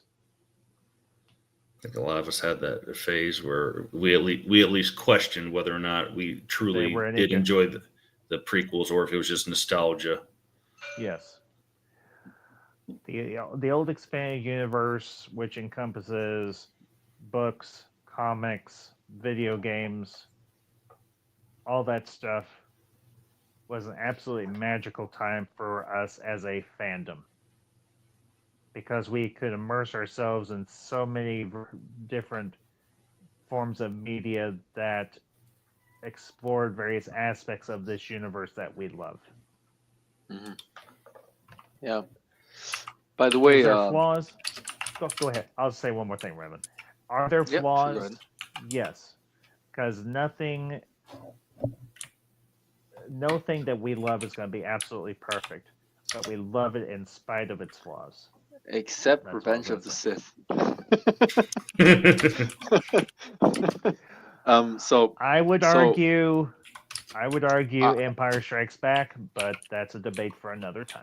That's a debate. So okay, so I'm a disagree with Persian here. Obviously, it's completely up to everyone's own personal taste. But I love the original trilogy and I love the prequels. I love all, like, to me 1 through 6 is like one big movie. Ditto. It's like 10 out of 10, you know. But if someone had like a gun to my head and I had to pick, I personally slightly prefer the prequels, and the reason for that is I'm really big on world building. I love big worlds, and to me the stories were good in all movies. Like the overarching story of Star Wars is just really good. but the world that George built in the prequels, especially I feel like Attack of the Clones is probably the best in terms of world building. I don't know. I just, I mean, the whole Clone Wars series is the world there is based on what was introduced in the prequels, right? Yep. I feel like he expanded the world much more, the universe much more, and I don't know. To me, that's really important, and I know a lot of people don't put any emphasis on that, and they'll I say, do. well, that I know. I'm just saying there are some people No, that they yeah, don't really I care get about that, and but to me, that's really important. And like I said, I love all of them, but if I had to pick, I would probably pick the prequels because Revenge of the Sith is my favorite movie. So fair enough. yeah, but I love them all. And the other thing that the Clone Wars animated series, I'm including season 7. I'm including season 7. Me too. It gave us more time with the characters. And I'm not just talking about the main characters. It gave us time with the side characters that we didn't get really a whole lot of time with, like the various members of the Jedi Council and the clones, and even the villains. Mm-hmm. With Dooku and Asajj Ventress, the various members of the Separatist coalition, with Palpatine in particular. I'll tell you this much: one of the coolest fight scenes that I have ever seen was the duel between Sidious, Maul, and Savage on Mandalore. That was really cool for sure. That was one of the most epic and intense. Even though we knew who was going to win, even though we knew Palpatine was ultimately going to win, it's epic. And one of the most heartbreaking lines was actually by Opress, who was voiced by Clancy Brown. "I'm sorry, brother. I wasn't like you. I never was." Yeah, I agree, man. That's I still rewatch that fight scene on YouTube every now and then. Same goes for the Ahsoka versus Maul fight, and in Rebels the Ahsoka versus Vader fight. Like, there's some animated fights that are amongst the best in all of Star Wars, in my opinion. What I found to be the saddest moment in Clone Wars for me was like Fives. His death was tragic because Fives was my favorite character from the Clone Wars. People could say what they want about the Clone Wars. I could see their point about the flaws it has, but I always loved the clone focus episodes and seeing what happens to Domino's squad. Basically, Fives is the last of his squad, and then finding out that he's been set up, and then this entire time he was going to have to betray the Jedi. Then he gets the chip out of his head and realizes, we can just save the Republic and the Jedi if we expose this. And then no one believes, and he's hysterical, gets shot. It's just like the nightmare's finally over, and so forth, as Rex is holding him. It's just like, oh man, dude. Yeah, I agree. But to me, that's probably the second saddest part. To me, the saddest part, in all honesty, is when Maul kills Satine in front of Obi-Wan. That, to me, that broke my heart. Yeah. Okay. Yeah. That broke my heart. I was like, what? Yeah.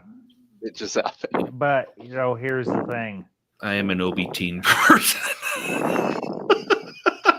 Okay, but let's say one thing. And I think we can all agree with this. Obi-Wan tapped that, and they had a kid. That theory, I don't challenge it because I think I would not be surprised. Oh, maybe, yeah, but it's definitely not Rey, though. Don't make Rey a Kenobi, please, because I'm gonna have to throw up. Wasn't it her nephew, and I forget his name, wasn't it like Orgy or something? Like Corgi. Something weird. Corgi. Let me just reply to Persian real quick. I disagree, man. I don't think you can state that like as an objective fact. I think that's just an opinion. Same caliber of cinema. I don't know, man. I think the cinematography. Look, some people prefer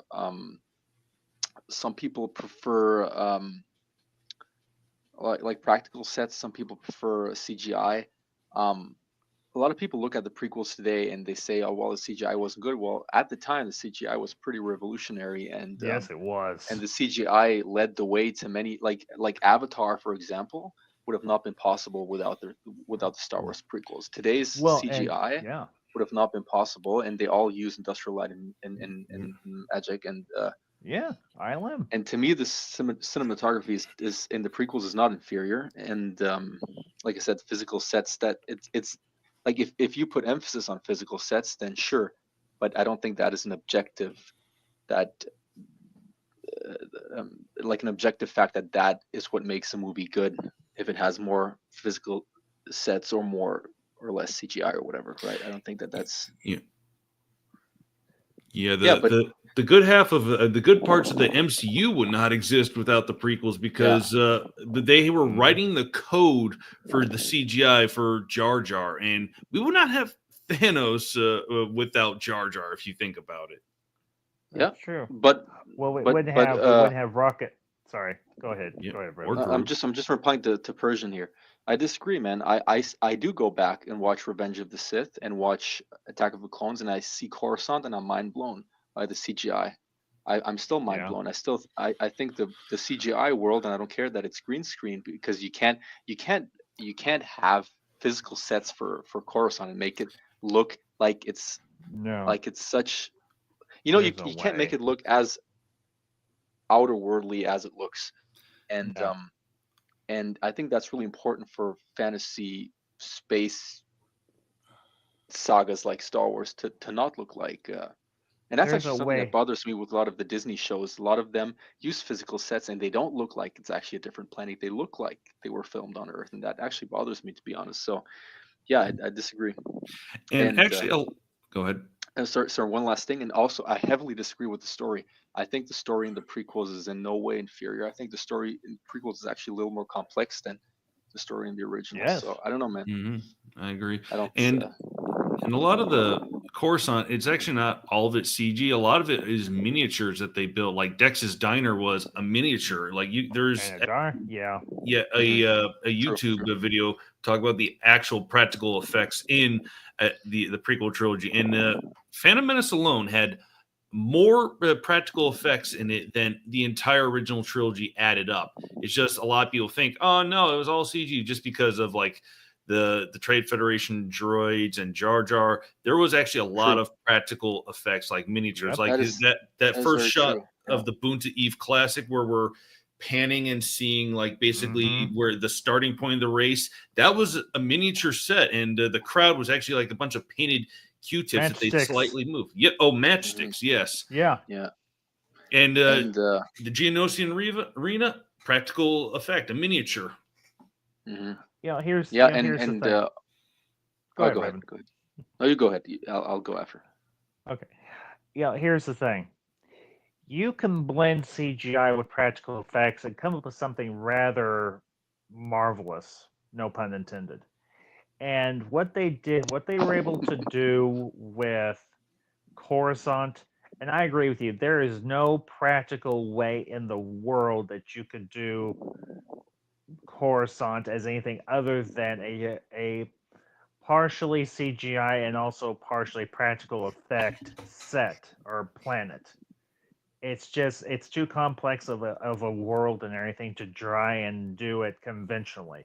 You have to go unconventional with some of these worlds. I mean, the world of Mustafar itself, it's supposed to be an analogy for hell, obviously, for thematic reasons. Mm-hmm. But the whole concept of a world that has some sort of industry on it. I can't remember exactly what. I think it's like energy production or something along those lines. But the whole layout and the whole makeup of Mustafar just in itself, absolutely amazing. Even though it's brutal and it might be considered hideous to look at or ugly to look at, that one planet right there took a lot of work, and honestly, it carries off extremely well. And once again, there's a lot of miniatures for that, but there was some decent CG. And also, like the planets, you're absolutely right, because as you mentioned it, I just remembered. Obviously, the whole desert scenes were all filmed in I think like Syria Tunisia. and stuff like that. Tunisia. and Naboo was filmed in Italy, Lake Como, right? Yep. So well, yeah, Lake it's all Como was more so for the Naboo Lake Padme's scene. Yeah, Padme's Lake villa House. or whatever you want to call The Lake it and House. Yeah, everything where her yeah. where And the her lake and and the Lake Anakin. House literally exists. The Lake House is Yeah. it's a villa that you can literally shoot wedding pictures at in Italy. Yeah. It's pretty And crazy. it's a beautiful setting. It's beautiful, And yeah. I think And it was yeah, go ahead. I just want to respond to Persian bro. I totally respect your opinion. Don't get me wrong, and it's totally valid. The only thing I was trying to say, and that's something me and Ace we talk about quite a bit. I don't mind if people don't like the prequels or think they're inferior. That's totally fine. What I don't like is and you see this a lot from like prequel haters, is claiming that the prequels are inferior as an objective fact. Like the prequels are bad in this regard, and that's just objectively true.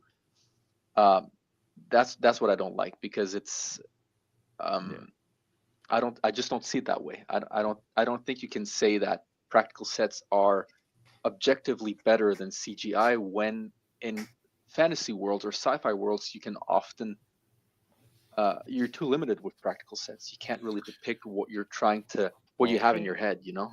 Like just look at like Nar Shaddaa in Star Wars: The Old Republic.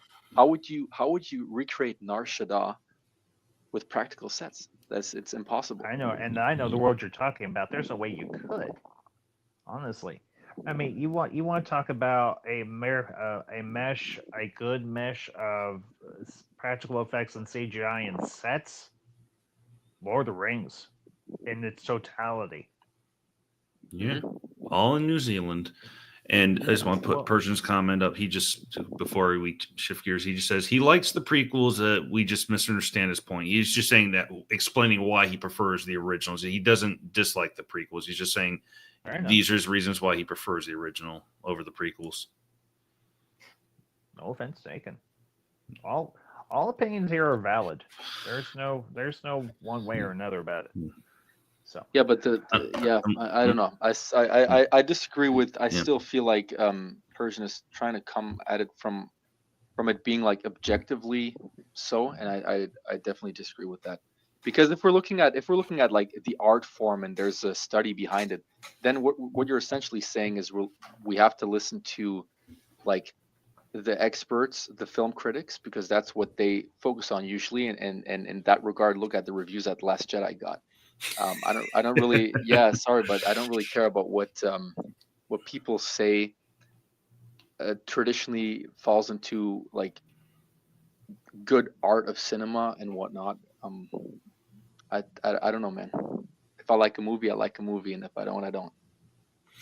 And George Lucas has even said like how like he was trying to he tries to make his movies different, obviously, like you had stated with like making the plans different, and he did make them much more exotic in the prequels because he had the technology to do so. And each time he made a Star Wars movie, he was pushing the envelope of the technology. If you go back and you see watch the original cuts of the movies, if you have like access to the despecialized edition, or you have a working VHS player and watch the original trilogy on VHS, and you watch those scenes, if like say the Death Star battle, there's some moments with those shots where the plane with the X-wings and the TIE fighters, they're quite stiff, and it's because it was the technology at the time. And people could say what they want about like, oh, the special editions are bad, the typical Han shooting first and that crap, but it does speed up the pace of the Death Star because of the Death Star battle, because like obviously like it has better moments where it seems like, oh, the TIE fighter's moving faster behind the X-Wing, because in the original might be like,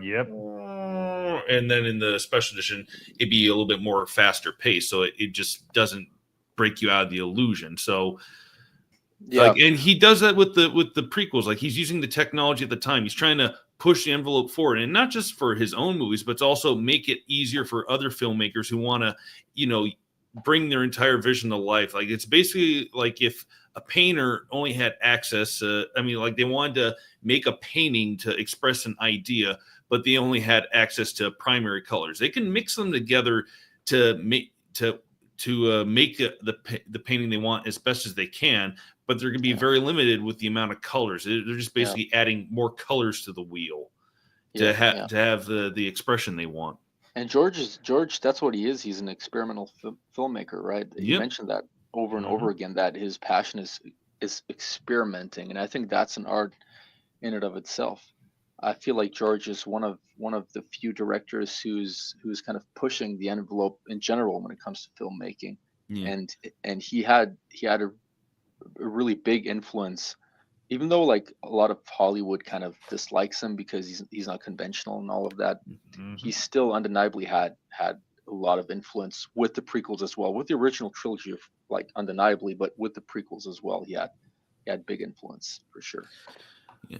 Oh, and a couple of things I want to say, because I'm gonna have to leave soon, because I don't know if you saw my message. My battery's getting low on my iPad, and that's not a euphemism for anything. My battery's getting low.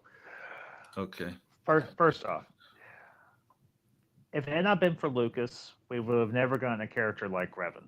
And while this book may stink to varying degrees, the character of Revan overall, he is a legend among the Jedi. And I think a legend among the Force in general. He was a iconic character, both in the universe they exist in and for us as well. For someone who got to see the special editions, do I think they are a downgrade? No. Are they a perfection of the story that Lucas originally wanted to tell, but with better special effects? Yes. And yes, the version where Han shot first still exists. You can watch it at your leisure anytime you want. Yeah, I actually agree with that. So. Oh, sorry, I thought you were finished. No, just one more thing. So for someone like myself who never got to see the original trilogy in its totality in theaters in 1997, 20th Century Fox and George Lucas gave my generation and generations after the opportunity to do so.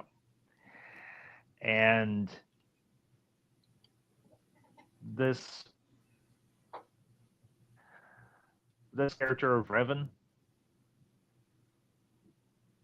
he may not have the best book, but all the other media that he exists in is excellent.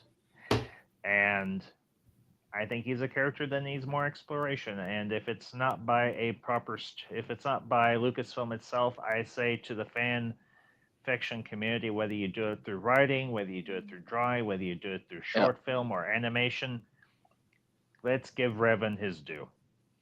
Yes, because he deserves it. I Because agree. he's a great character. I would trust the fan fiction community more than Disney. Yep. Yes. Great way of tying it back into the theme of the video. Yeah. I just want to quickly agree with you. I think the special editions, a lot of people that watch the originals in theaters, they don't, I mean, obviously there's a lot of nostalgia involved. They didn't like the changes.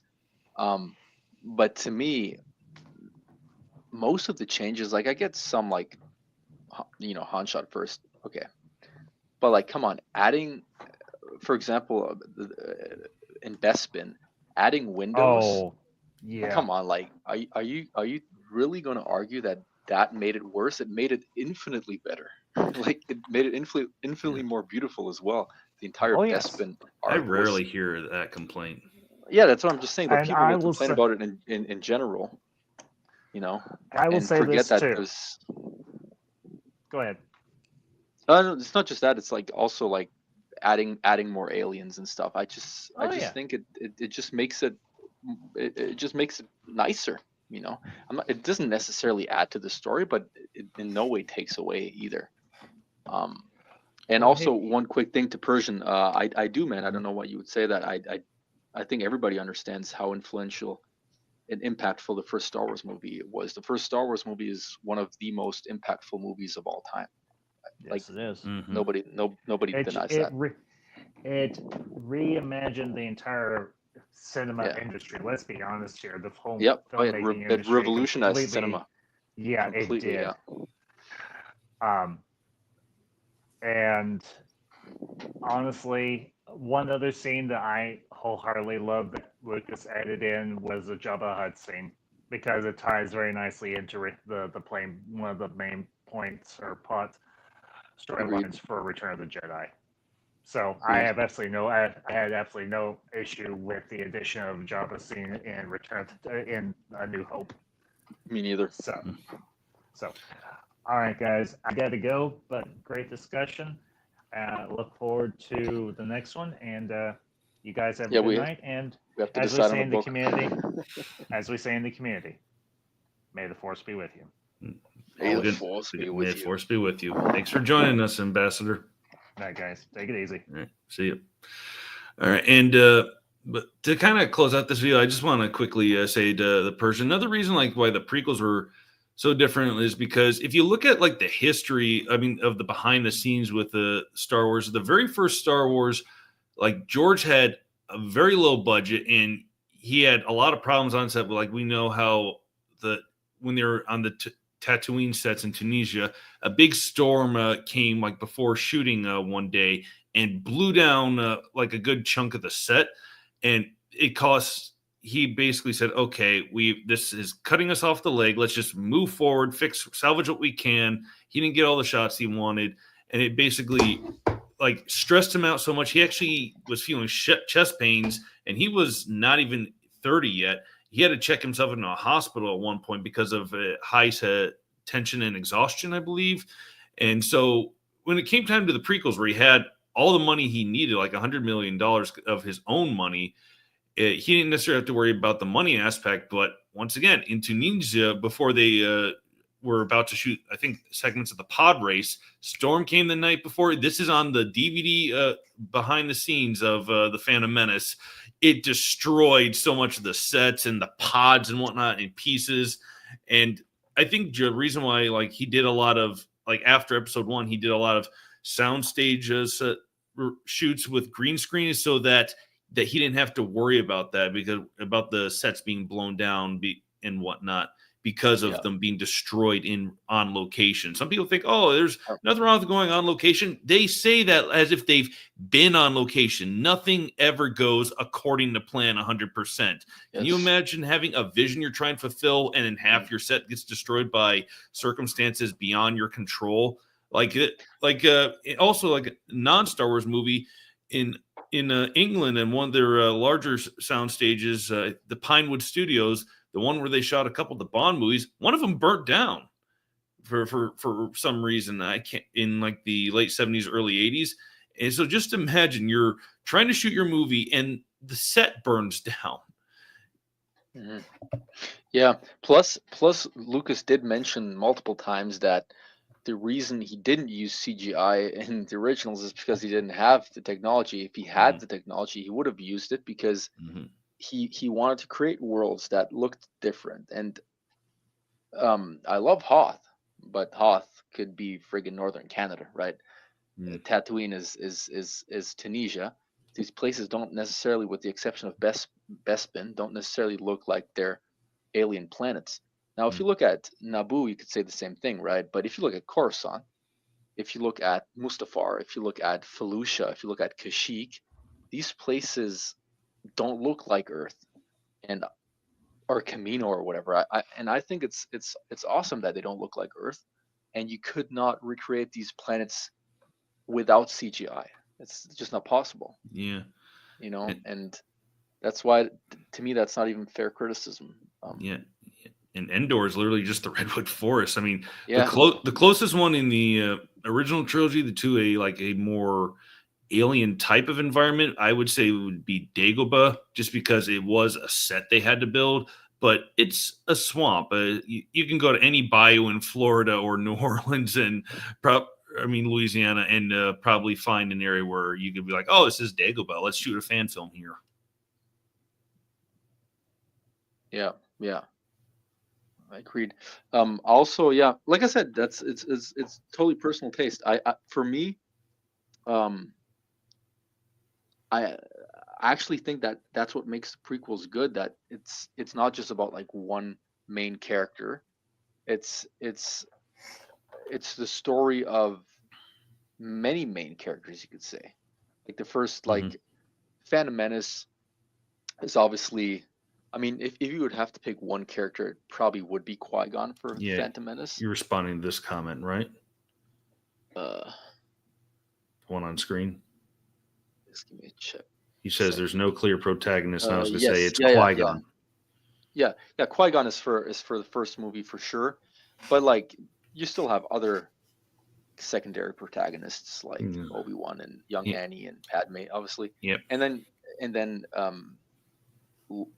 in Attack of the Clones, it's you don't have a single one. Attack of the Clones is kind of I would say it's a tie between Obi-Wan, Anakin, and Padme, and then episode 3 is episode 3, to be honest, has to be Anakin. But like I don't think that's a bad thing though.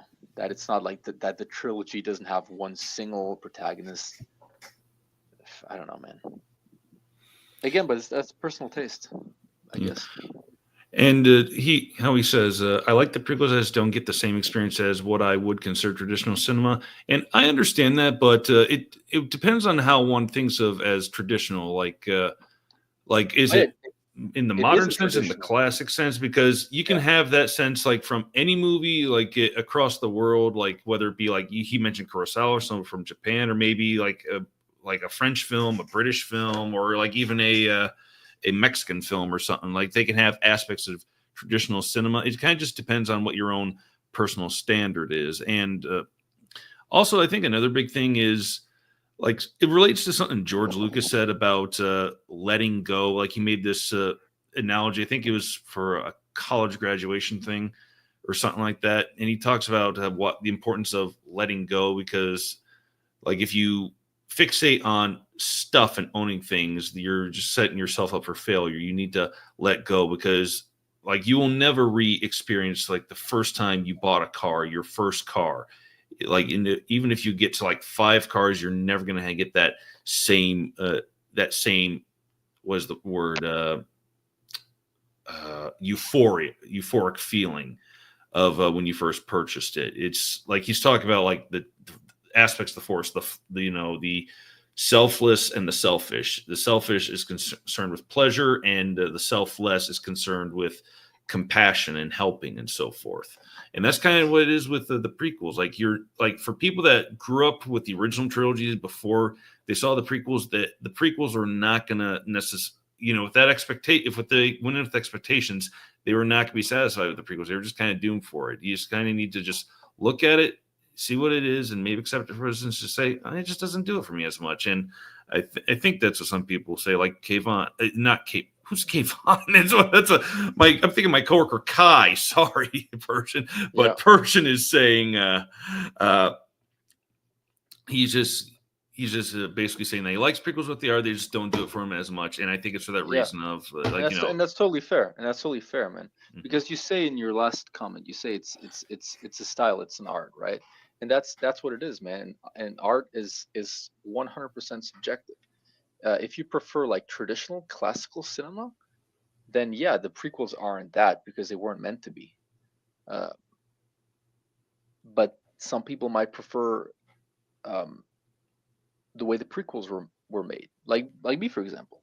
To me, Revenge of the Sith is the best Star Wars movie. Others will say it's Empire. You know what I mean? Others will say it's New Hope. And like I said, it's totally fine. And I'll say Return of the Jedi. Return of the Jedi, yeah. Free the Ewoks. And we both know somebody who says Attack of the Clones. And I even have a friend. And I even have a friend. I even have a buddy who, believe it or not, he only likes the prequels. He doesn't even like the originals. He's a rare breed. Rare indeed. It's not that he dislikes originals. That's wrongly phrased. He just thinks they're like good. But what made him fall in love with Star Wars were the prequels. And actually, now that I mention it, I think his favorite movie is also Attack of the Clones. Not even Revenge of the Sith, I think. Anyways, all I'm saying is like, to me, that's all fair. Everyone has their opinion. Everyone has their own preferences. The only thing I don't like, and you don't see this from prequel fans. You don't see prequel fans be this way towards the original trilogy, but there are some people, and I'm not saying it's you, Persian, don't get me wrong, I'm not saying it's you at all, but I'm just trying to explain why I kind of explaining myself. I'm explaining myself because there are some people out there who do claim that it's objective, and if you don't recognize that the originals are objectively better, then you just don't know what you're talking about and shit. And these types of people, as Anomaly Inc. calls them, the what does he call them? The Boba Fett pajama wearing something elitists.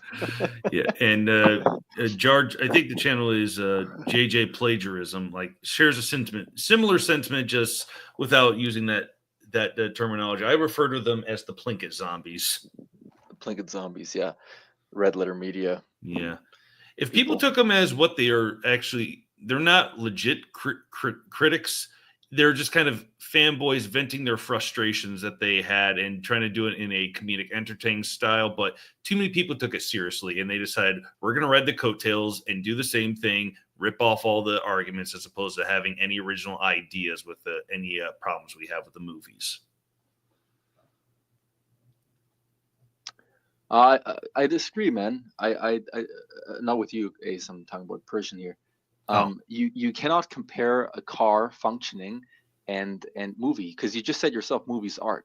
You can't make the statement that movie is art and then claim that there are certain objective things like with how a car functions, because those are completely on two opposite sides. I mean, obviously, look, don't get me wrong. There are certain things, if it's like outrageously stupid, if the plot makes like zero sense, like The Rise of Skywalker, for example, yeah, then you can say the plot makes absolutely no sense. It's incoherent.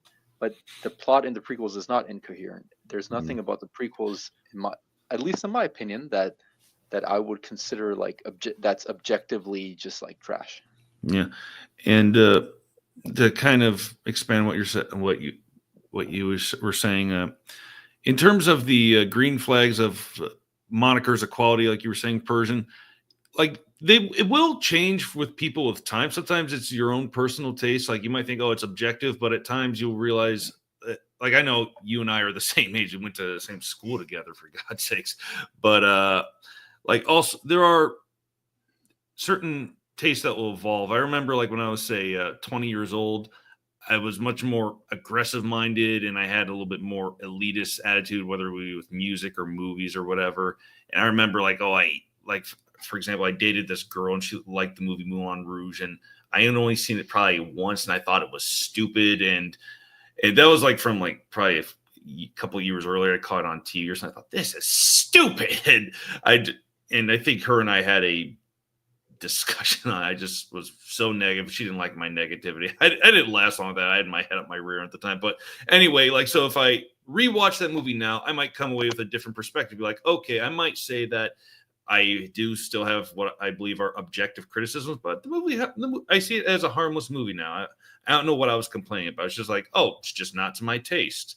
It's not nowhere near as bad as I thought. I wouldn't even call it bad. I would think, oh, it's all right. I guess it's good. It's just not much to my taste. Yeah. Also, I just think the analogy that, and I mean this with no offense, Persian, I just think the analogy doesn't work at all. Whether you want to call it art or not, if a car works, it works. If it doesn't, it doesn't. You know, there's no middle ground. Now, if you're looking at the design of a car, then that's highly subjective. One guy can prefer Mercedes-Benz design, and the other guy prefers like Tesla Cybertrucks. You know what I mean? Like that's totally subjective, and the same goes for movies. If I watch a movie and I like it or I don't like it, that's subjective. You can't say, well, objectively they used like practical sets and they used CGI and that makes that movie better, because for that to be objectively true, everybody would have to agree that their experience was better because they watched the movie with practical sets. That doesn't translate to reality though, because many people will prefer the movie with CGI, and we've seen this. I mean, there are many examples. We don't have to stick with Star Wars. Look how many people love Avatar and Avatar: The Way of Water. These movies are almost completely CGI, and people love them. So that doesn't translate to reality. It's not like with a car where if the mechanic didn't do his job, the car's going to break down. That's more akin to like science. If you do a mistake, it's not going to work. Mm-hmm. I don't think that's a fair analogy to make with movies. Yeah. I don't know, man. Pixar's all their movies are CGI, and people love them. A lot of people would describe some of them as cinema, like maybe Toy Story or Finding Nemo or The Incredibles. Like, I know some people would say, "Really, those movies are cinema?" I said, "Some people." Like, personally, like, I'm biased. Grew up with it. I'd say Toy Story is in my book cinema. Oh yeah, for sure. Yeah, like I said, it's all, man. It's all. Once people get away from this kind of elitist attitude of with regards to films, I just feel like it's much more chill, And Like, person says, "Yeah, but people like lots of stuff. I don't take popularity as a metric. Really, fair enough. I agree with you there." Oh yeah, for sure. Oh yeah, I agree too. Popularity shouldn't be a metric, but it shouldn't be a metric to like rank movies. You can't say this movie is the best because it was the most popular. I definitely agree, but it's definitely an argument to use against being able to purely objectively say if a movie was good or not. Because if that was the case, then why would we even have movie critics, right? We would just need like film scientists that calculate which movie based on what was used and what was done right or wrong, which movies are better and which aren't, because people, like, if you look at the ratings of professional critics, right? It doesn't matter how good the movie is. It can be a masterpiece. You're still going to have professional critics that give it a low rating. Yeah. Or it doesn't matter how bad a movie is, according to the vast majority of critics, you'll still have some that give it a good rating. It's just not as objective as you make it out to be, man. But I mean, like, go ahead, right? You can try to explain it to me why practical set is objectively superior to green screen. I highly doubt you'll convince me, but And also, like, another thing to keep in mind is, like, there's been a lot of movies that had practical effects, and they were terrible movies. I mean, Tommy Wiseau's The Room had practical effects. Is that a movie that's going to go down in history as great cinema? No, it might be go down as laughably bad, that it's so bad it's entertaining, but as a great cinema, no. And there's a lot of, like, great movies that are not popular or don't do well financially. Blade Runner, great movie. Did it perform well at the box office? No. Granted, that was because of studio meddling, but who add in an unnecessary narration, but that's beside the point. Well, actually, you know what, Persian, it's funny that you mentioned Picasso, because I would actually use that as my argument. I would say that the classical of filmmaking using practical sets only would be more akin to traditional artists of the time. And at the time, Picasso was not respected, by the way, because his art was not traditional.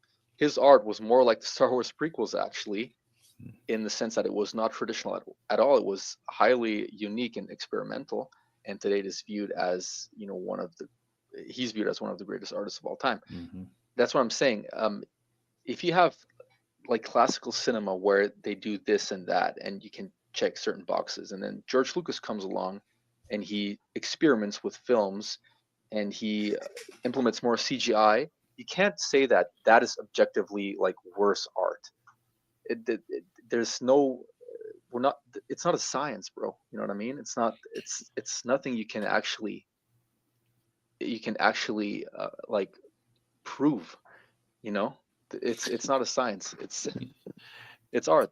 And I like the Picasso comparison of, like, experimental wasn't liked by the traditional ones at the time, because George had said in one interview, I want to say it was like on one of the VHS releases, or maybe it was that interview with Charlie Rose in 2016 or whatever. But he had mentioned how, like, when he had made the original Star Wars, he had made it as sort of a, like, gamble, like he wanted to do. He described himself as an experimental filmmaker. His first forte into, like, mainstream movies was his second movie, American Graffiti, which was done on a dare from Coppola, saying, like, I dare you to make a comedy. And he made one. It was successful. And he's like, well, I want to try this other thing, this space opera thing, but I want to go back to experimental films after that. And he figured Star Wars would be the only way he could do like a traditional Hollywood movie, like with sets and makeup and people and so forth. And otherwise, he was just going to do like experimental movies. And then the That's what makes him an prequels, artist. yeah, and then the prequels, he decided that he wanted to get back to his experimental roots, and he incorporated those elements while making the prequels, even if they may not seem very experimental, like they are. Like, you just have to like pay close attention. I think Rick Worley did a fantastic video series about how some people watch the prequels wrong, because if you look at it from like George Lucas's perspective, like how he's not only like trying to experiment, but pay homage to like all sorts of aspects of film history, like maybe Jar Jar Binks, like the Battle of Naboo is like paying tribute to Buster Keaton's The General or something, or with like how the Jedi are paying tribute to Kurosawa, or like the Fall of the Republic is paying tribute to like the Fall of Rome in like depicted in the media and so forth. Yeah, and that's what art is, really. That's kind of what art is. Art is not just always sticking by tradition and by the classical form of whatever art you're doing. And Picasso was not respected. Well, I'm not saying nobody liked his art, and people love the prequels, right? But the traditional artists of the time did not respect his art. You can say the same thing. There are many examples for that. Take Mozart, same thing. Mozart was not respected by traditional composers at the time because he was highly unconventional. Today he's seen as one of the top 3 composers of all time. But back then, he was not respected at all by anybody within the traditional composing scene of Vienna and Salzburg. He was popular with the people, and that's why he became who he became, right? But at the time, he was unconventional. But again, that's what art is. Art is experimenting and doing your own thing. And if people like it, it's, people decide if it's great. And the Star Wars prequels are, in today's Star Wars community, the prequels are very popular. I mean, Revenge of the Sith, whenever I see polls about like favorite Star Wars movies these days, and it's been like that for the past couple of years, I see Revenge of the Sith winning more polls than Empire Strikes Back. So it's not like the Star Wars prequels are universally hated like it seemed 20 years ago. Absolutely. And losing my train of thought here. My God, we've been doing this for 3.5 hours. We're really past talking about the Revan book, so we'll probably close up here soon. But I'm just trying to think of any closing thoughts about.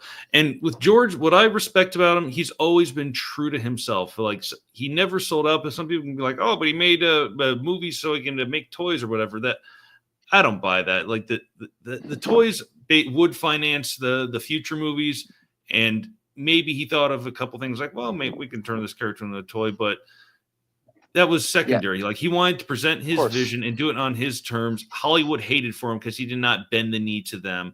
Not many filmmakers can say that nowadays. Like, I'm sure, like even like like filmmakers like Ridley Scott or James Cameron or like any of their peers could say like how they had to do this movie for the studio, then they were able to do the personal one that happened to got popular. Then they were to do the artsy experimental, which didn't perform well. Then they had to go back to the studio and do something for them and rinse and repeat. George did all his movies for himself. He did produce some movies that didn't succeed as well as the others in the 80s after Return of the Jedi, such as Radioland Murders or Howard the Duck. No, those didn't do well. And but I'm sure if some people were to re-examine Radioland Murders, they'd probably look at it just on its own instead of just saying like, oh, this was made by George, and they might appreciate it on its own merit. Hard to say. Yeah. I completely agree, by the way, with what you said, Persian. And with what you said, Ace. Like, I don't buy that he made the movies that way because he wanted to sell toys. That's the dumbest thing I've ever heard, I think. That's what the point is, zombies. I know that they say that, but that's one of the dumbest, if not the dumbest argument I've ever heard from like prequel haters. That being said, if he does the movies, he would be dumb to not capitalize on characters that look unique and sell toys. I had so many Star Wars toys like as a kid. Like why would you criticize that? Everybody does that. Who doesn't do that? Like you would be an extremely bad businessman if you wouldn't do that, right? Yeah, and also like since Persian and I, like, I know he's a fellow comic fan. Like, how many of us like might have bought in toys of like say Batman that were in the '90s or whatever, and that toy was basically was created by DC, but the writers, I mean the higher ups, the editors told the writers, make something so that we can turn it into a toy. The writers wrote it that way. They turned it into the toy. We bought the toy and we appreciated and loved it. Yeah. And people have to remember, and I have to remember myself. Sorry, my English is fucked up. I'm super tired. I have to remind myself. I'll let you get going soon. Star Wars was made for kids by George. That doesn't mean that the story is childish by any means. It's not. It's a very sophisticated story actually, but still is enjoyed by all ages, but targeted towards children, right? George said so himself many times. So that's why I don't really get the criticism of like the Ewoks and stuff.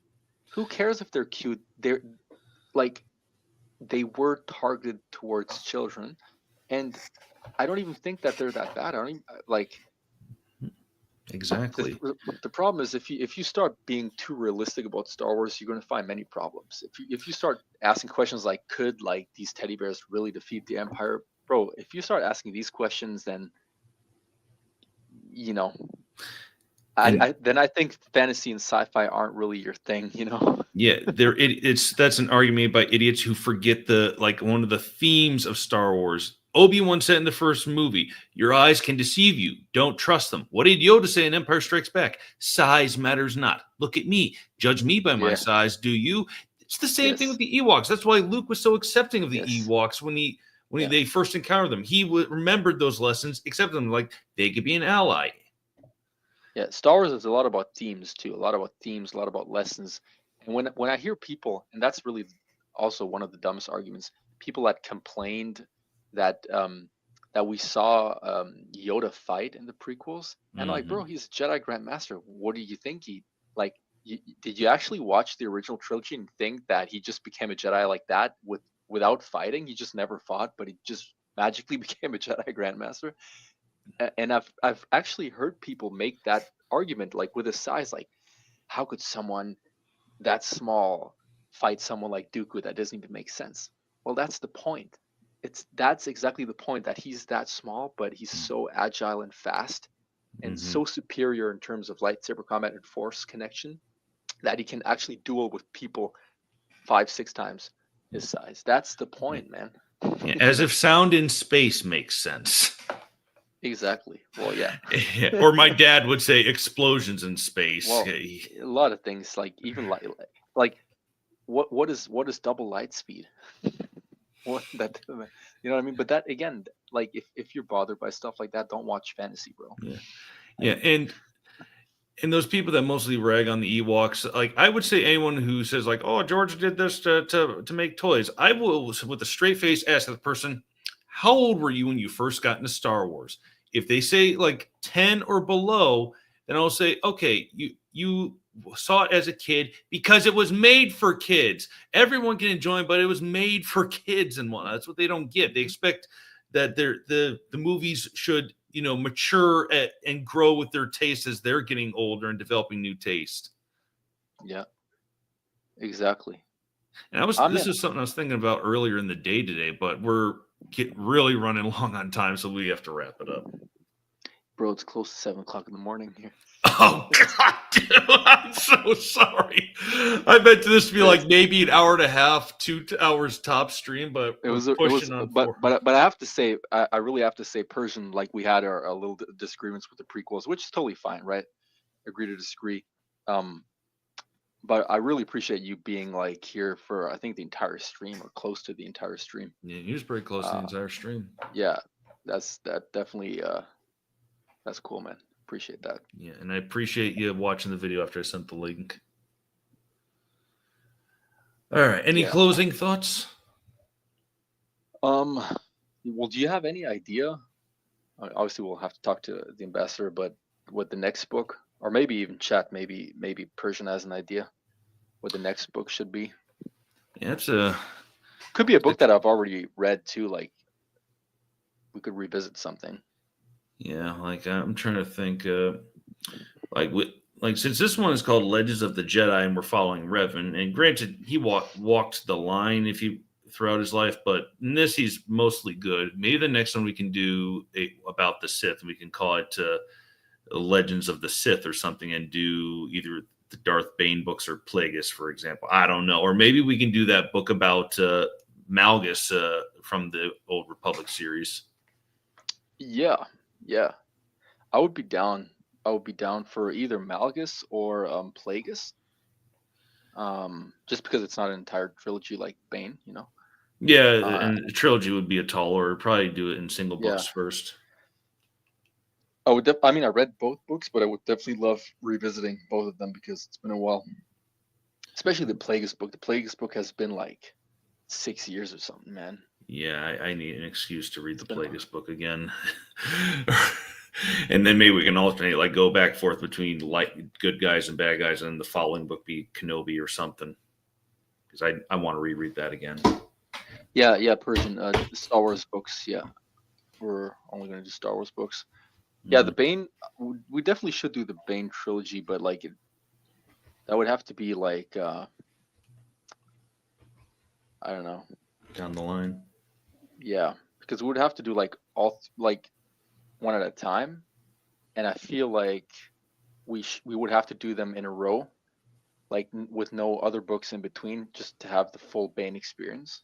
Yeah, and these videos would take a while because I had actually originally planned to do this, I think, the weekend after Thanksgiving, but due to just scheduling circumstances on both myself, Revan X, and Mr. Ambassador, we were all kind of having hard times finding a good day and time to get it together. And then today was the last day for a long time we could do it. And we were still having a little issues in terms of getting the time synced and whatnot, but we managed to pull through. Yeah. So it'll be a while till the next one. Yeah. For sure. Yeah, it's probably going to be like maybe February or something. I don't know. Yeah, a couple months. I can tell you I probably won't be able to do it that one of the first weekends because like weekend of the 8th, I'm heading to Florida. All right. Yeah, because we have to read the book too, and it's going to be Christmas now, so January. Yeah. And then so we'll see, man. End of February, maybe March. Yeah. I'm hoping end of February or March because I go to Florida. I'm hoping to meet some people at MegaCon. Oh, nice. Well, we could still, but what we could do though, if you're down, is we could stream more often though and talk about other stuff like not necessarily books, but we could just take like some random topic and discuss a topic. It wouldn't even have to be like a long stream like today, but you know. Yeah, and I've been thinking about doing that just in general, not just talking Star Wars, because I do have some ideas about like I kind of mentioned, like how fans will think, oh, I liked this when I was a kid. This needs to be matured to like me as an adult and whatnot for me to still like it. Like say like Batman. Like, oh, I liked Michael Keaton as a kid. Well, now Batman has to be much more grisly. We need an R-rated Batman movie. All that crap you hear online. That's what it is. It's crap. We don't need an R-rated Batman movie. Mm-hmm. Yeah. All right, so I think this is a good stopping point. I want to thank everyone for watching. There's 3 people right now, and the Persian has been cool enough to stick around for the most part. And he says, always fun to talk to y'all regardless of the book. Yeah, it was fun talking to you as well, man. We might have had some differences of opinions in here, but we still like you, man, and still respect your differing opinion. That's the beauty of it, man. You know, that people can have different opinions and not throw tantrums like certain parts of the fandom likes to do. Not throwing shade here, just saying. Yeah. All right, so thank you everybody for joining with us this weekend, and I hope everyone has a nice extended weekend, opportunities to go out of town, visit family, or return home if you're on break from college or something. just enjoy yourself and take care and be safe, folks. Sorry, I had to yawn. Yeah, I agree. I'm so tired. All right. Have All a good right, night, guys. y'all. Bye. Have a good night.